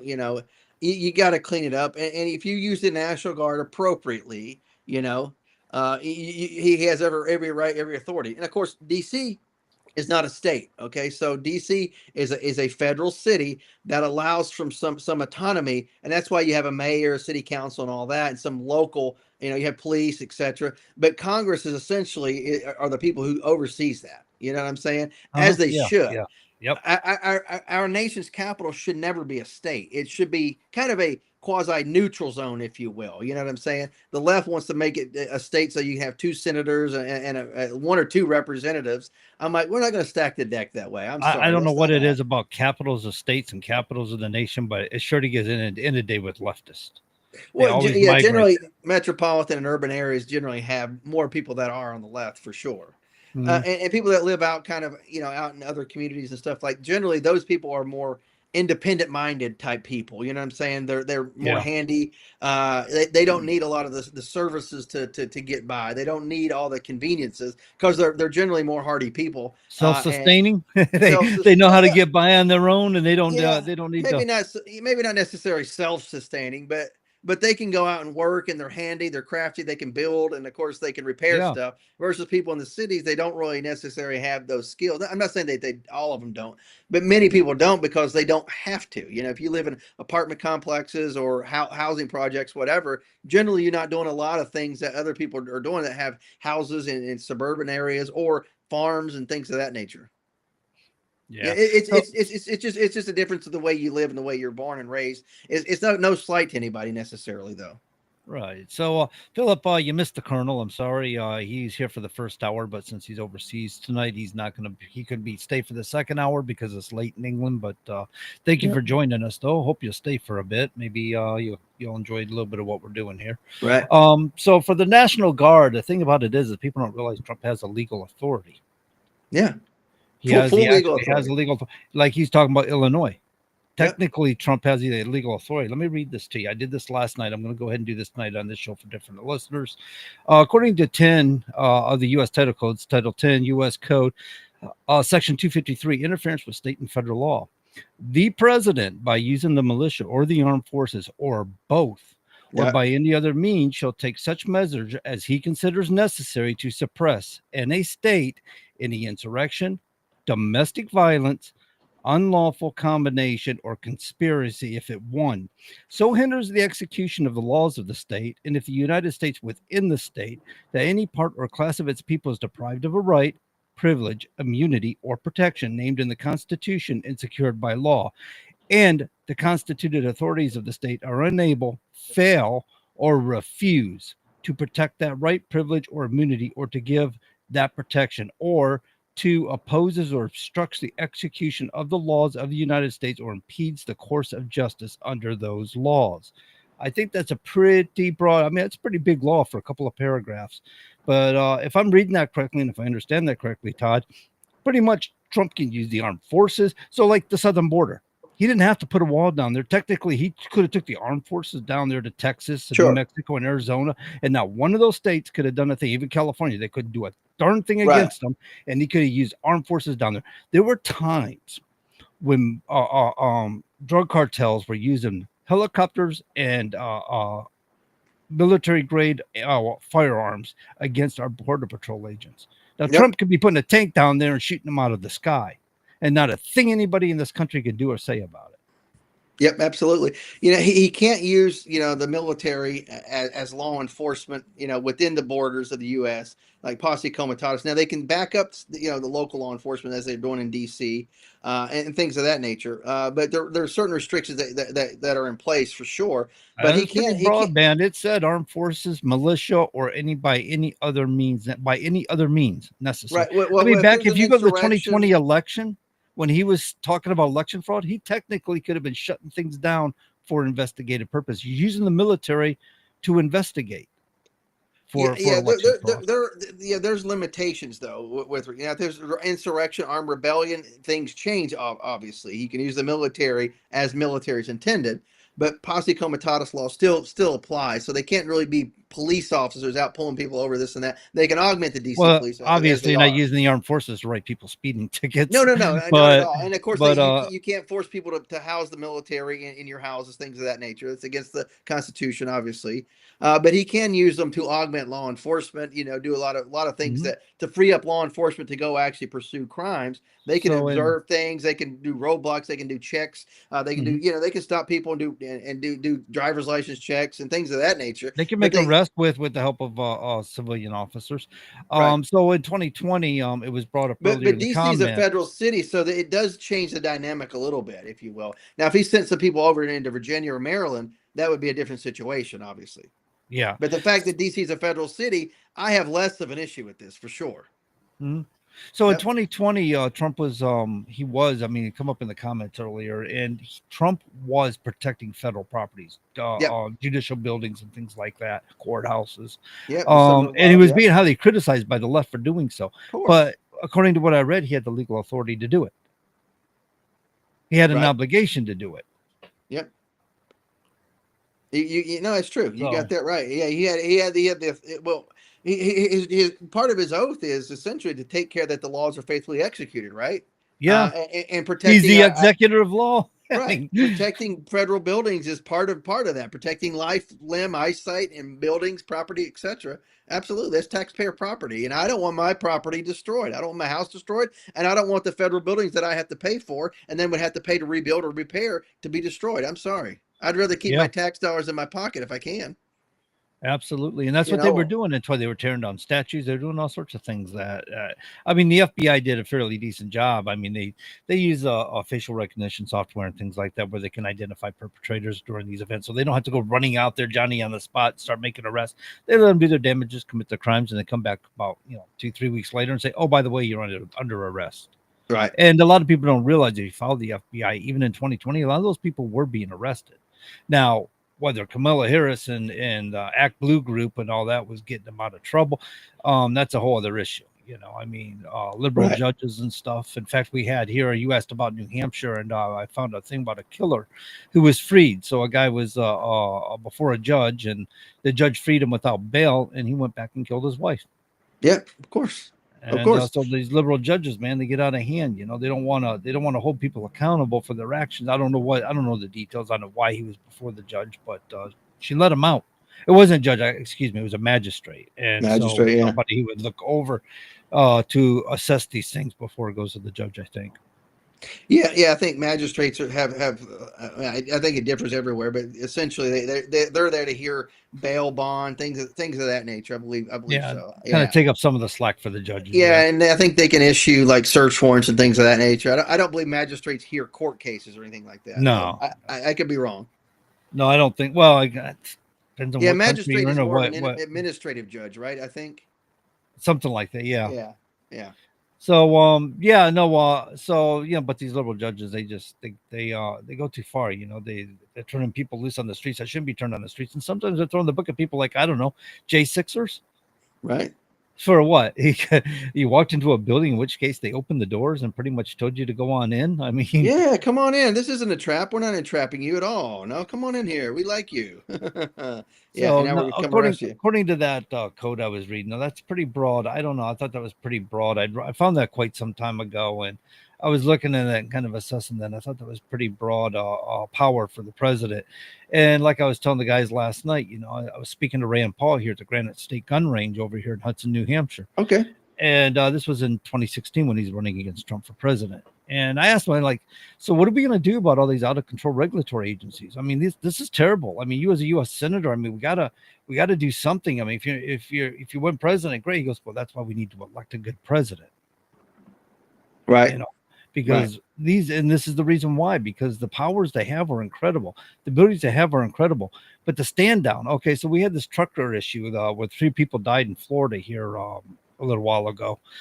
And it turns out he's an illegal alien who wasn't supposed to be issued a CDL license, a commercial driver's license, yet he was by the state of California. We got federal laws to prevent this sort of thing from happening, but people like Gavin Newsom say, oh, no, we don't do that. You just go ahead and give them the license anyway and send them out there. So they skirt the laws. And there's really nothing you can do about this, right? I mean, a governor decides he's just not going to execute the law. He's not going to execute the law. If a president says, and Obama, prior to that, had put a stand-down order against English proficiency. So if a guy rolls into a way station and the officer can't communicate with him because he doesn't speak English very well, he might know about 2 words of the English dictionary. Obama had an executive order saying you couldn't put him out of service. You had to let him go. Right. Huh. So these are people who are in a position to execute the law. They have these powers to do so, but they stand down on it. Literally, I mean, just deliberately write an executive order to prevent it from happening. Right. It's ridiculousness. So looking at a law like that, you stop to think, you go, wow, we really got to think before we elect. And it's not just the president, but it's people who making legislative decisions too, things that they're doing, You can't sit there and keep electing people that are just ridiculous. Just don't even know half the laws that they're supposed to be out there legislating about, Right. There's laws out there already on the books. And it's kind of like Kelly. I'll give Kelly credit on that one. Back in the day, she, as U.S. Senator, she says, we don't need to make more laws. We need to find a way to enforce the laws we already have. Right.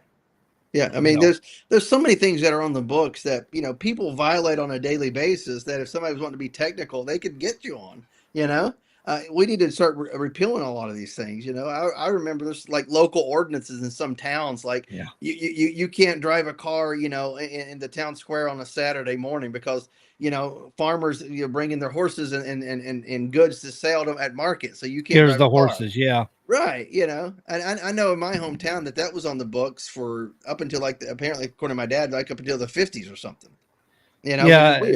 It's nonsense. Yeah. No, that's why when we had Don Bolduc in here and we were Right. interviewing Don Bolduc, I'd ask him, I says, would you do something in the way of legislative review? See, in an administrative procedure, they have what's called regulatory review.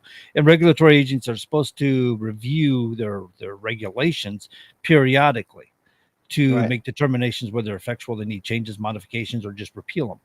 And it helps keep things from getting sloppy or supposed to. They don't do it often enough. I don't think they do it at all, really, half the time. And but with legislations, we have the same sorts of problems. We got nonsensical laws, we got contradictory laws.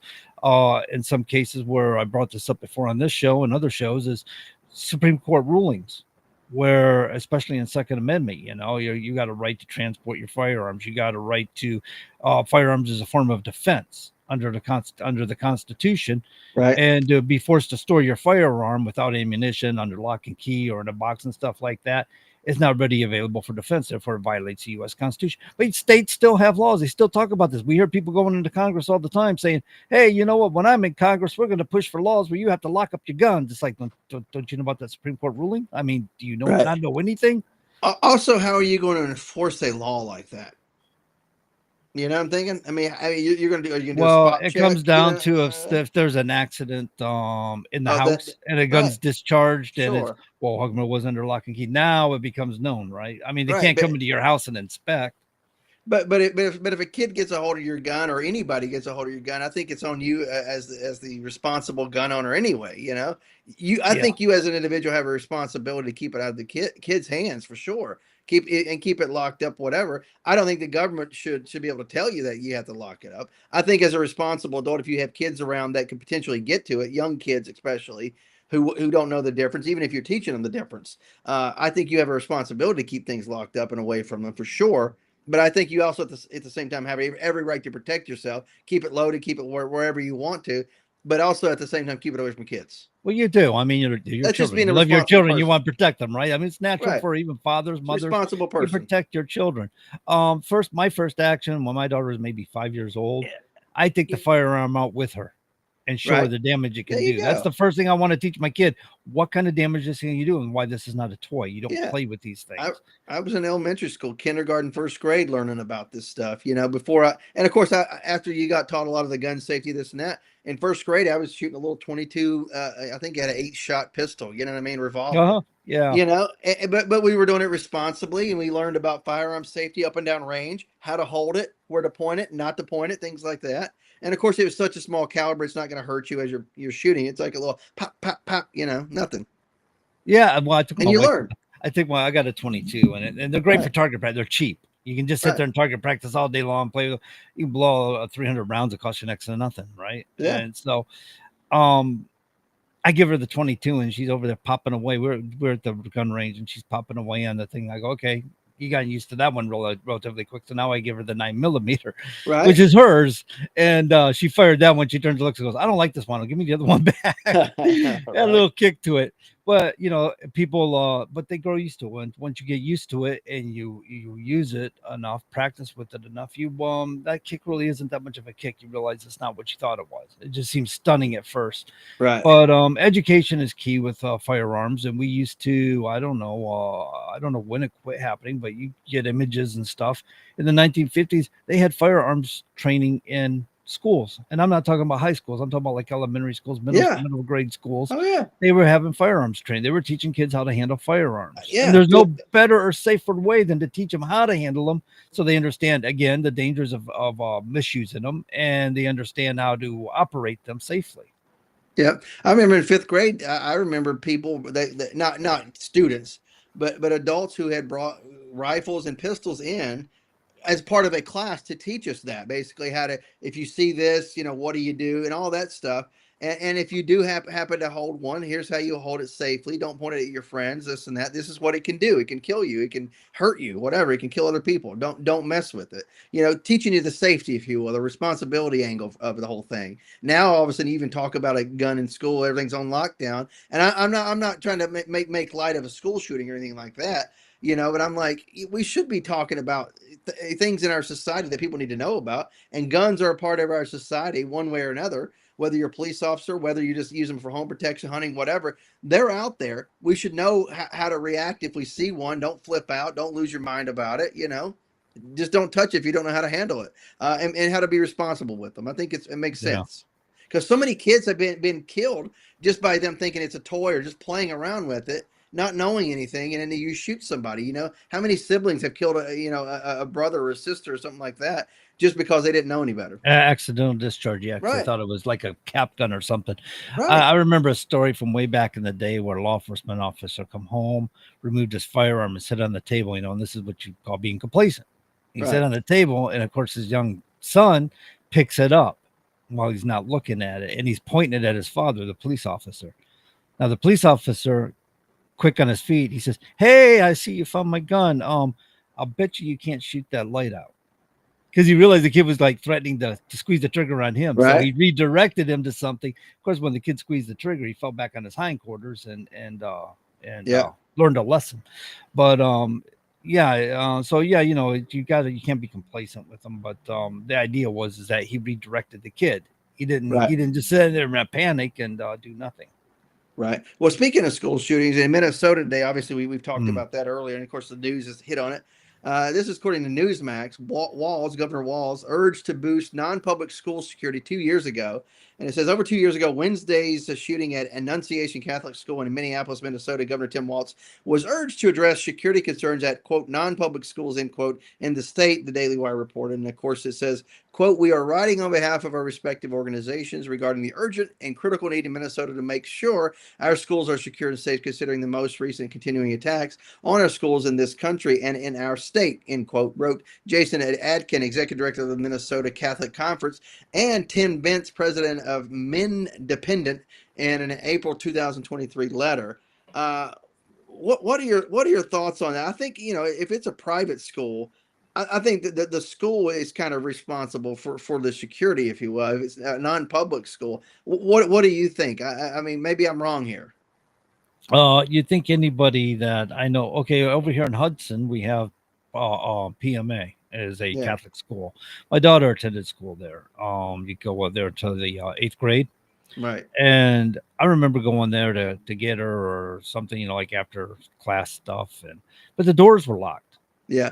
I couldn't just walk into the school or wander around the school. Should be, yeah. And of course here, my wife working over here at the local schools in Nashua, they do the same thing. They put window stops so the windows open up just so high so nobody can climb through the windows and things like that. They take precautions. So you think the school itself would use just common sense, right?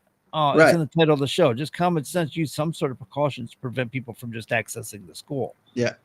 Yeah, I did say I think private schools should be responsible for their own security, but at the same time, I should probably say, internal to the building, whereas in schools like public schools, we have RSOs, if you will, or SRs, excuse me, school resource officers. Oh yeah, yep, You know, absolutely.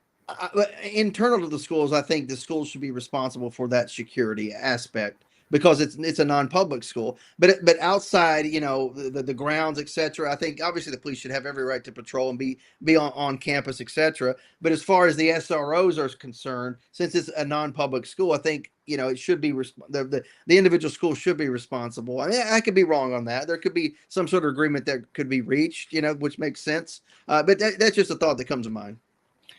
Yeah, I don't know. There's a lot of laws regarding safety and stuff like that.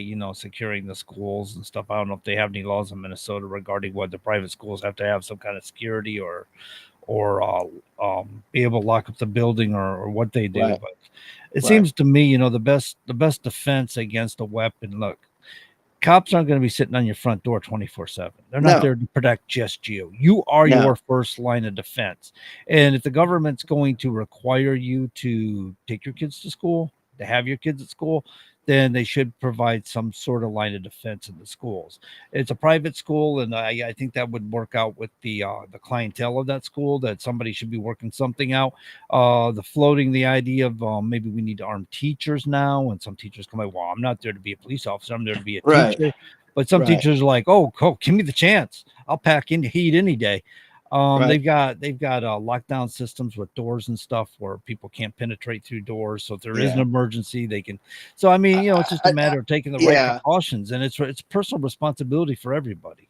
Yeah, but you're talking about arming teachers, if you will. Then all of a sudden, now their focus is: are they the main person who's in charge of security? Then all of a sudden they're not teaching. You know what I'm saying? They should be focused on the teaching the kids, and of course your principals, etc. should be responsible for discipline. Your SROs and maybe an appointed administrative officials in charge of security and things of that nature. I can understand that, but arming teachers. But to me, I don't know. What I hear on that is why put a fire extinguisher in the kitchen for the cook? Right. He's not there to fight fires. He's there to cook dinners, dude. If you got to be a firefighter for a minute, you got to be a firefighter for a minute, because you're certainly not going to be teaching children when firearms start going off. Oh no, I get that. And I've said in the past, I've seen you said on the show before. I think the teacher should have to be somebody who's willing to have a firearm. Nobody should know that they have that firearm. It should be carried in a certain way at all times, subject to inspection at any moment from, say, the SRO or, say, the school principal, to ensure that you have it in the proper location on your person. Students shouldn't know that you have. If you are going to arm teachers, there's a way to do it. I think. You know what I'm saying? Why not have privatization? Are there not people that were willing to volunteer to protect children at schools? I mean, can we have like privatization that way? Well, yeah, but you got to think. I mean, you're talking about, if you say volunteers. I mean, how many people are you going to get to volunteer, and for how long are they going to do it? Yeah, you may get people to show up for a short period of time, but over the long term, that usually falls off, because think about any organization that relies on volunteers. What do you end up having? You have, say, 100 people who maybe are associated with an organization, but only like 10 people show up on a regular basis to do let's anything. rephrase. Let's look at the different way. You got a lot of young people that want to become law enforcement officers. Now, here's an opportunity for them to work with the law enforcement agency, right, with the local PD or whatever, to maybe they volunteer a certain amount of time before they go into being the law enforcement, before they go in for training, or as part of their training. So you train them on how to do the job, but like you would say a volunteer fireman, you would train them how to do the job. But it might be like an incentive for them. Maybe they could be I want to do. Maybe they could be augmentees to say, let's say you have SROs. Maybe you have two law enforcement officers, say, at a school. Or maybe just one. I don't know. Depending on the size of your school, you may have 3. Who knows? Maybe more.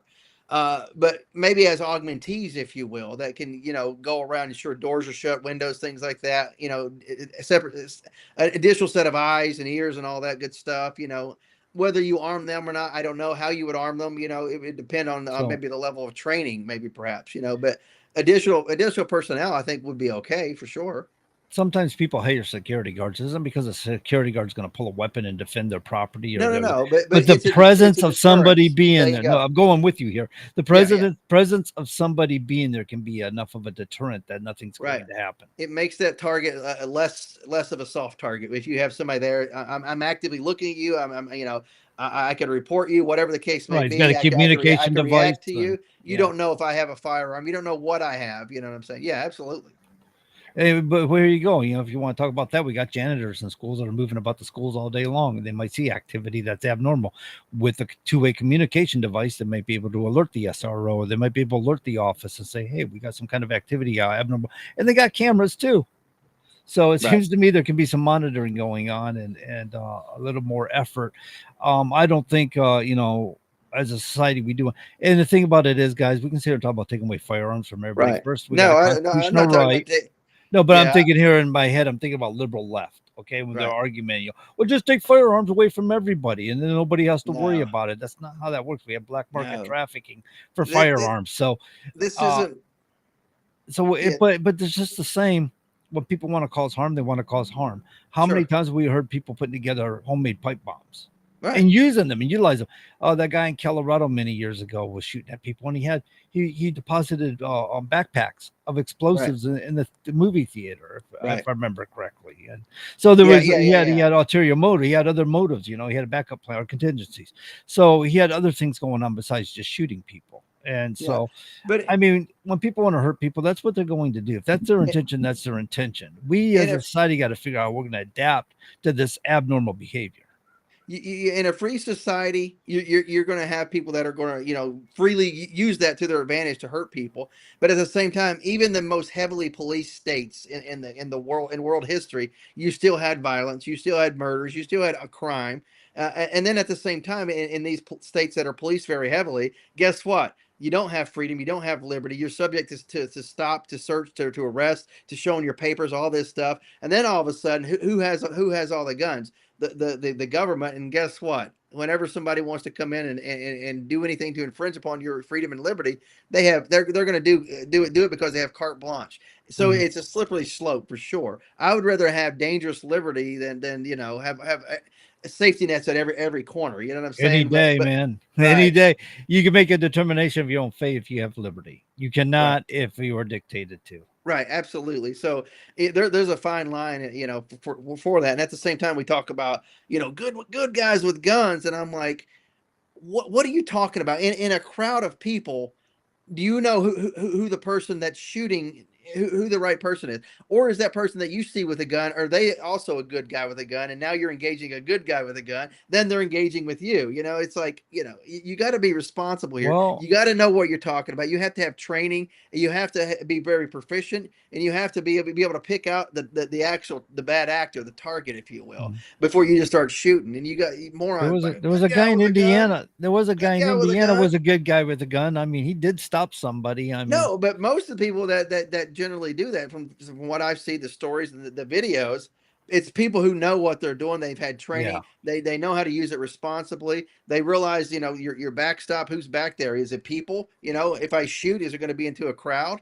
So you're people that are responsible and trained know how to engage a target, even in a crowded situation. They know how to do it properly. Listen, Todd, I grew up in the 1980s. I've seen a lot of Arnold Schwarzenegger movies, and I've seen a lot of Sylvester Stallone movies, and I know how this operates. You just pull that weapon and start firing randomly. That's true, yeah, and it works out. It always works out in the end. The good guy always wins. Right, and then of course you think about this. I mean, I don't know how many people I've seen, over the years who were fairly responsible with guns, who've had negligent discharges as well. So imagine somebody who's not trained on a gun. All of a sudden they're picking up a gun, and what happens? They shoot themselves, shoot somebody else. Not even meaning to, just making a stupid I'm not mistake. sure you're on the right side of the aisle here, Todd. I wonder if you're protecting Second A or no. I'm 100% for the Second Amendment, but we're talking about putting guns in schools.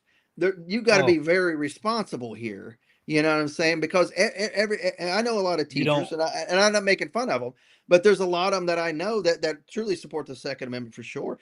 but I wouldn't trust them with a gun in the classroom. You know what I'm saying? So you have to be responsible with it. You know, You need training. You need training for that. Yes, training. absolutely. And of course you should have to certify on a regular basis at the same time, subject to inspection, you know, to make sure that you have the firearm, that it operates properly. You have it secured on your person in the right location, you know, and you're not you're not advertising, you're not bragging about it. You're not telling any of the students or even the other faculty necessarily, and unless it's an appropriate venue. I think the only thing you skipped is maybe psychological evaluation. That'd be another thing. There should be a system in place if you are going to arm teachers. You got to be responsible. Same thing, you know, if you're going to, like police officers, you don't just give a gun to anybody. You do psychological evaluations. You do a lot of evaluations, and you do training. You know what I'm saying? So before you get them out, put them out on the street in a squad car, if you will, and a rifle and a pistol, you know, even before you give them pepper spray or a taser, you're training them properly on how to use it, how to maintain it, and at the same time, how to engage a suspect or a bad actor, if you will. You know, you don't just say, "Here's a gun, go have at it." Well, It doesn't work that way. I wouldn't expect a teacher to go running out in the hallways and chasing the guy down. But No, if he approaches, it's a defensive position. There you go. Right. And of course, you know, whenever you're talking about, whenever you're a stationary target, like in classrooms, etc., somebody coming through trying to clear, you know, going room to room, you know, here you are. Okay, I can see the guy. I can engage him. Pop. He's done. You know, you assess the situation. He's no longer a threat. You still shelter in place, allow the police to clear a building, and ensure that there's no other threats out there. You know what I'm saying? Because you think about this, you have an active shooter situation. I've done a lot of active shooter exercises. In fact, I've been the quote unquote active shooter in a lot of exercises. You know, so I understand. You know, law enforcement shows up, if you will, or military police in some circumstances, right? Because we have military base shootings. Everybody who comes out, you put those hands up because I don't know who you are, what's going on. Then we assess everybody. We search everybody. We make sure we do it properly. And those are things people need to realize. It's not a matter of like, okay, I took the bad guy out. Now it's over. Go back to normal. No, it doesn't work that way. You got to search everybody. You got to ensure that there's no other people, no other threats that are out there in those two situations. It's not as easy as good guy with a gun that people say. It's too simplified for so many people who've never actually had to use a firearm to protect themselves or their buddies to the left and right, or whenever you're being shot at a base or something like that, you know. And I equate being rocketed and shot at, you know, at a base, you know, it's people shooting at you at your house, if you will, shooting rockets at your house. I mean, what are you going to do? Somebody shooting at your house, you know? Are you just going to start shooting indiscriminately? You know, you're going to engage the target, not just indiscriminate shooting. Yeah, it's like fighting a fire. You know, you go for the source. Right. Right. Not always though. I got to admit, not always on a fire, because maybe that's a bad analogy, because sometimes they'll go and hit the corners of a room first to cool down the room, and then go for the source. So, but ultimately, you are going for the source. Because a lot of times things like in a firefighting situation, and I'm not talking about gun firefighting, but you throw water on it. Sometimes you just make it worse because it's so hot at that point. It just turns to steam. So, you said, you got to cool it off. Well, this is for backflash and stuff. So because you get gases in the air. I get what you're saying. Yeah. But what you're saying, yeah, sometimes if you're using the wrong substance, you can again, yeah, right. If you just throw something water is not going to put it out, it's going to spread it around. Yeah, spreads it around. Yeah, like grease fire. You're not going to do anything with it. You're just going to spread it. And I've seen somebody with a grease fire before try to, you know, it's like try to throw it in the sink. Don't do it. You know, smother it. Do not throw it in the damn sink. You know, you can put it in the sink and smother it in the sink. That's fine because it's metal. But don't put water on it. Do not do that. You know, I've seen people being burned up because of that, you know, or get burns on their face because they did something like that. You know, you could burn your house down or kill yourself quick. You gotta be careful. Yeah. Yeah. That's why I advocate for training across the board. I'm 100% pro Second Amendment, but you have to be responsible because you can be killed, hurt, wound, maimed, whatever the case may be, very quickly. You know, and there's no coming back for it. Some of these injuries, and at the same time, there's no coming back once you're dead. Sorry. Yeah, I lost sight of where you were going with that earlier, and so I'm like, wait a minute, what's he saying? Responsible gun ownership, responsible use of a firearm in security situations, whatever the case may be. Law enforcement, same thing. You know, police don't shouldn't be showing up like I got my gun, pulling it out. You know, it's happened. I know of a case. Oh, I know. You got somebody was playing Big Shot or something, and you got idiots out there. But that firearm should not come out of its, whether it's concealed or whether it's in a holster that's visible, should not come out until it needs to come out. And then at that point, ensure that you have your target, you have your backstop, you understand what's behind it. And sometimes you may have the enemy or the bad guy in your sights, but what's behind it is a lot of innocent people. And it's like, you know what? I got to assess this situation. Can I take cover in this particular moment and then re-engage the person? Or if I shoot, am I risking hurting other people in the background and then doing worse damage than if I waited a second or two and assessed? I'm not talking about like a police officer waiting for 30 minutes or 60 minutes outside and assessing that way. I'm talking about those split-second assessments where it's like, okay, I can't really get a good shot right now. Let me get cover. Okay, I got him. He turned this way. I can take him out at this moment. You got to be careful with that. And people need to realize that it's not as easy as saying good guy with a gun. I'm sorry. When I hear people say that, I'm like, you obviously don't know what you're talking about. You've never been in a firefight. Shut your mouth. I'm sorry. So good guy with a gun don't work for you. No, saying that is stupid. I understand a good guy with a gun, but a good guy who's trained properly, that understands how to use it and engage bad actors, the bad guys. That's whenever a good guy with a gun makes sense, not just somebody with a gun. People often say things in their most simplest form. I understand that, but a lot of people that I'm around on a regular say it don't have any sort of training, have never been in a firefight, don't know what the heck they're doing. Rarely ever go to a real range and do any sort of real training. They shoot maybe some targets here and there every so often, but shooting at a stationary target without any sort of real training, not going to a shoot house, if you will, it's okay. It helps you with your proficiency to go shoot a deer, but I'm sorry, to engage a target who's actively trying to kill you, it doesn't help you quite as much. I'm sorry. No, well, there's more to it. If you want to talk about training, there's a lot more to it because there's psychology. There's a case, like one case that somebody was talking about. I was watching this thing on television many years ago, and they were documenting about the psychology of handling a weapon. And you're making a good point here. Right. There's a huge difference when you got a stationary target compared to when somebody's coming at you with force or intent.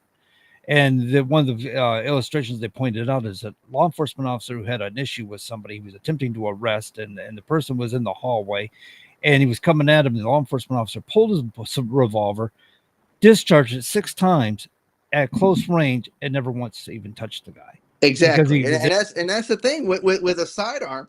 I mean, you can miss somebody, especially that heart rate's going, that adrenaline's going. Mm-hmm. You get that vision. Sometimes it goes black, sometimes it tunnel visions, and you're like, okay, I got, you're like this. The peripheral kind of goes away, and it's easy to miss, though. It is easy to miss something. Mm-hmm. And well, then, in a panic, you'll most certainly miss. But it's all. Where's that bullet going to go?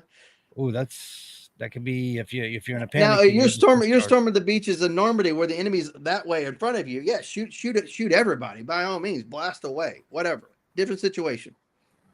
But in a school where maybe it's only the one active shooter, and you have kids, people scrambling, teachers, whatever the case may be, that maybe they didn't go on the ground or get into a classroom and barricade. It's like, do you run the risk of shooting them? While this person's just walking through. Now, if that person was spraying and praying, then I might take a different tact on it. But if I would have to assess the situation and give it a moment, so that way I can get a clear shot on the person, because I may take 2 or 3 shots, and guess what? Now all of a sudden he's looking at me, actively engaging me, whenever I could have taken an easier shot at the person. So you got to be careful in those types of situations. And simply saying good guy with a gun doesn't really cut it in my book. There's a lot of factors at play here. There is. So my thing is with the schools is we lock the windows. Yeah, it makes sense to people from coming in from the outside. But if a bus has an accident, don't you have a release window that you push open and the whole window drops out? Yep. You can run for it, and it unlatches from the inside, right? So nobody can unlatch it from the outside to enter the bus.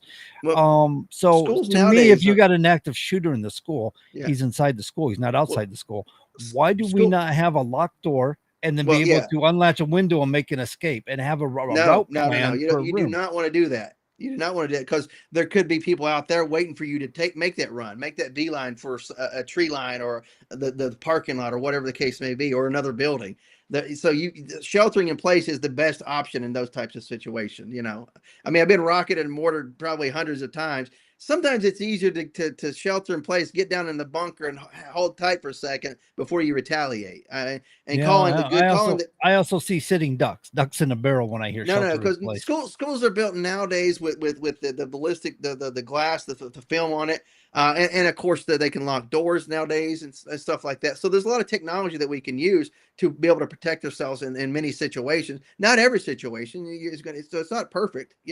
We have to be able to freely move in society from class to class or whatever the case may be. You have to be able to go to ball games and things like that. You got to be able to live life and not live in fear, but at the same time, be aware of threats or potential threats and be able to engage them properly. It's not a matter of just somebody having a gun.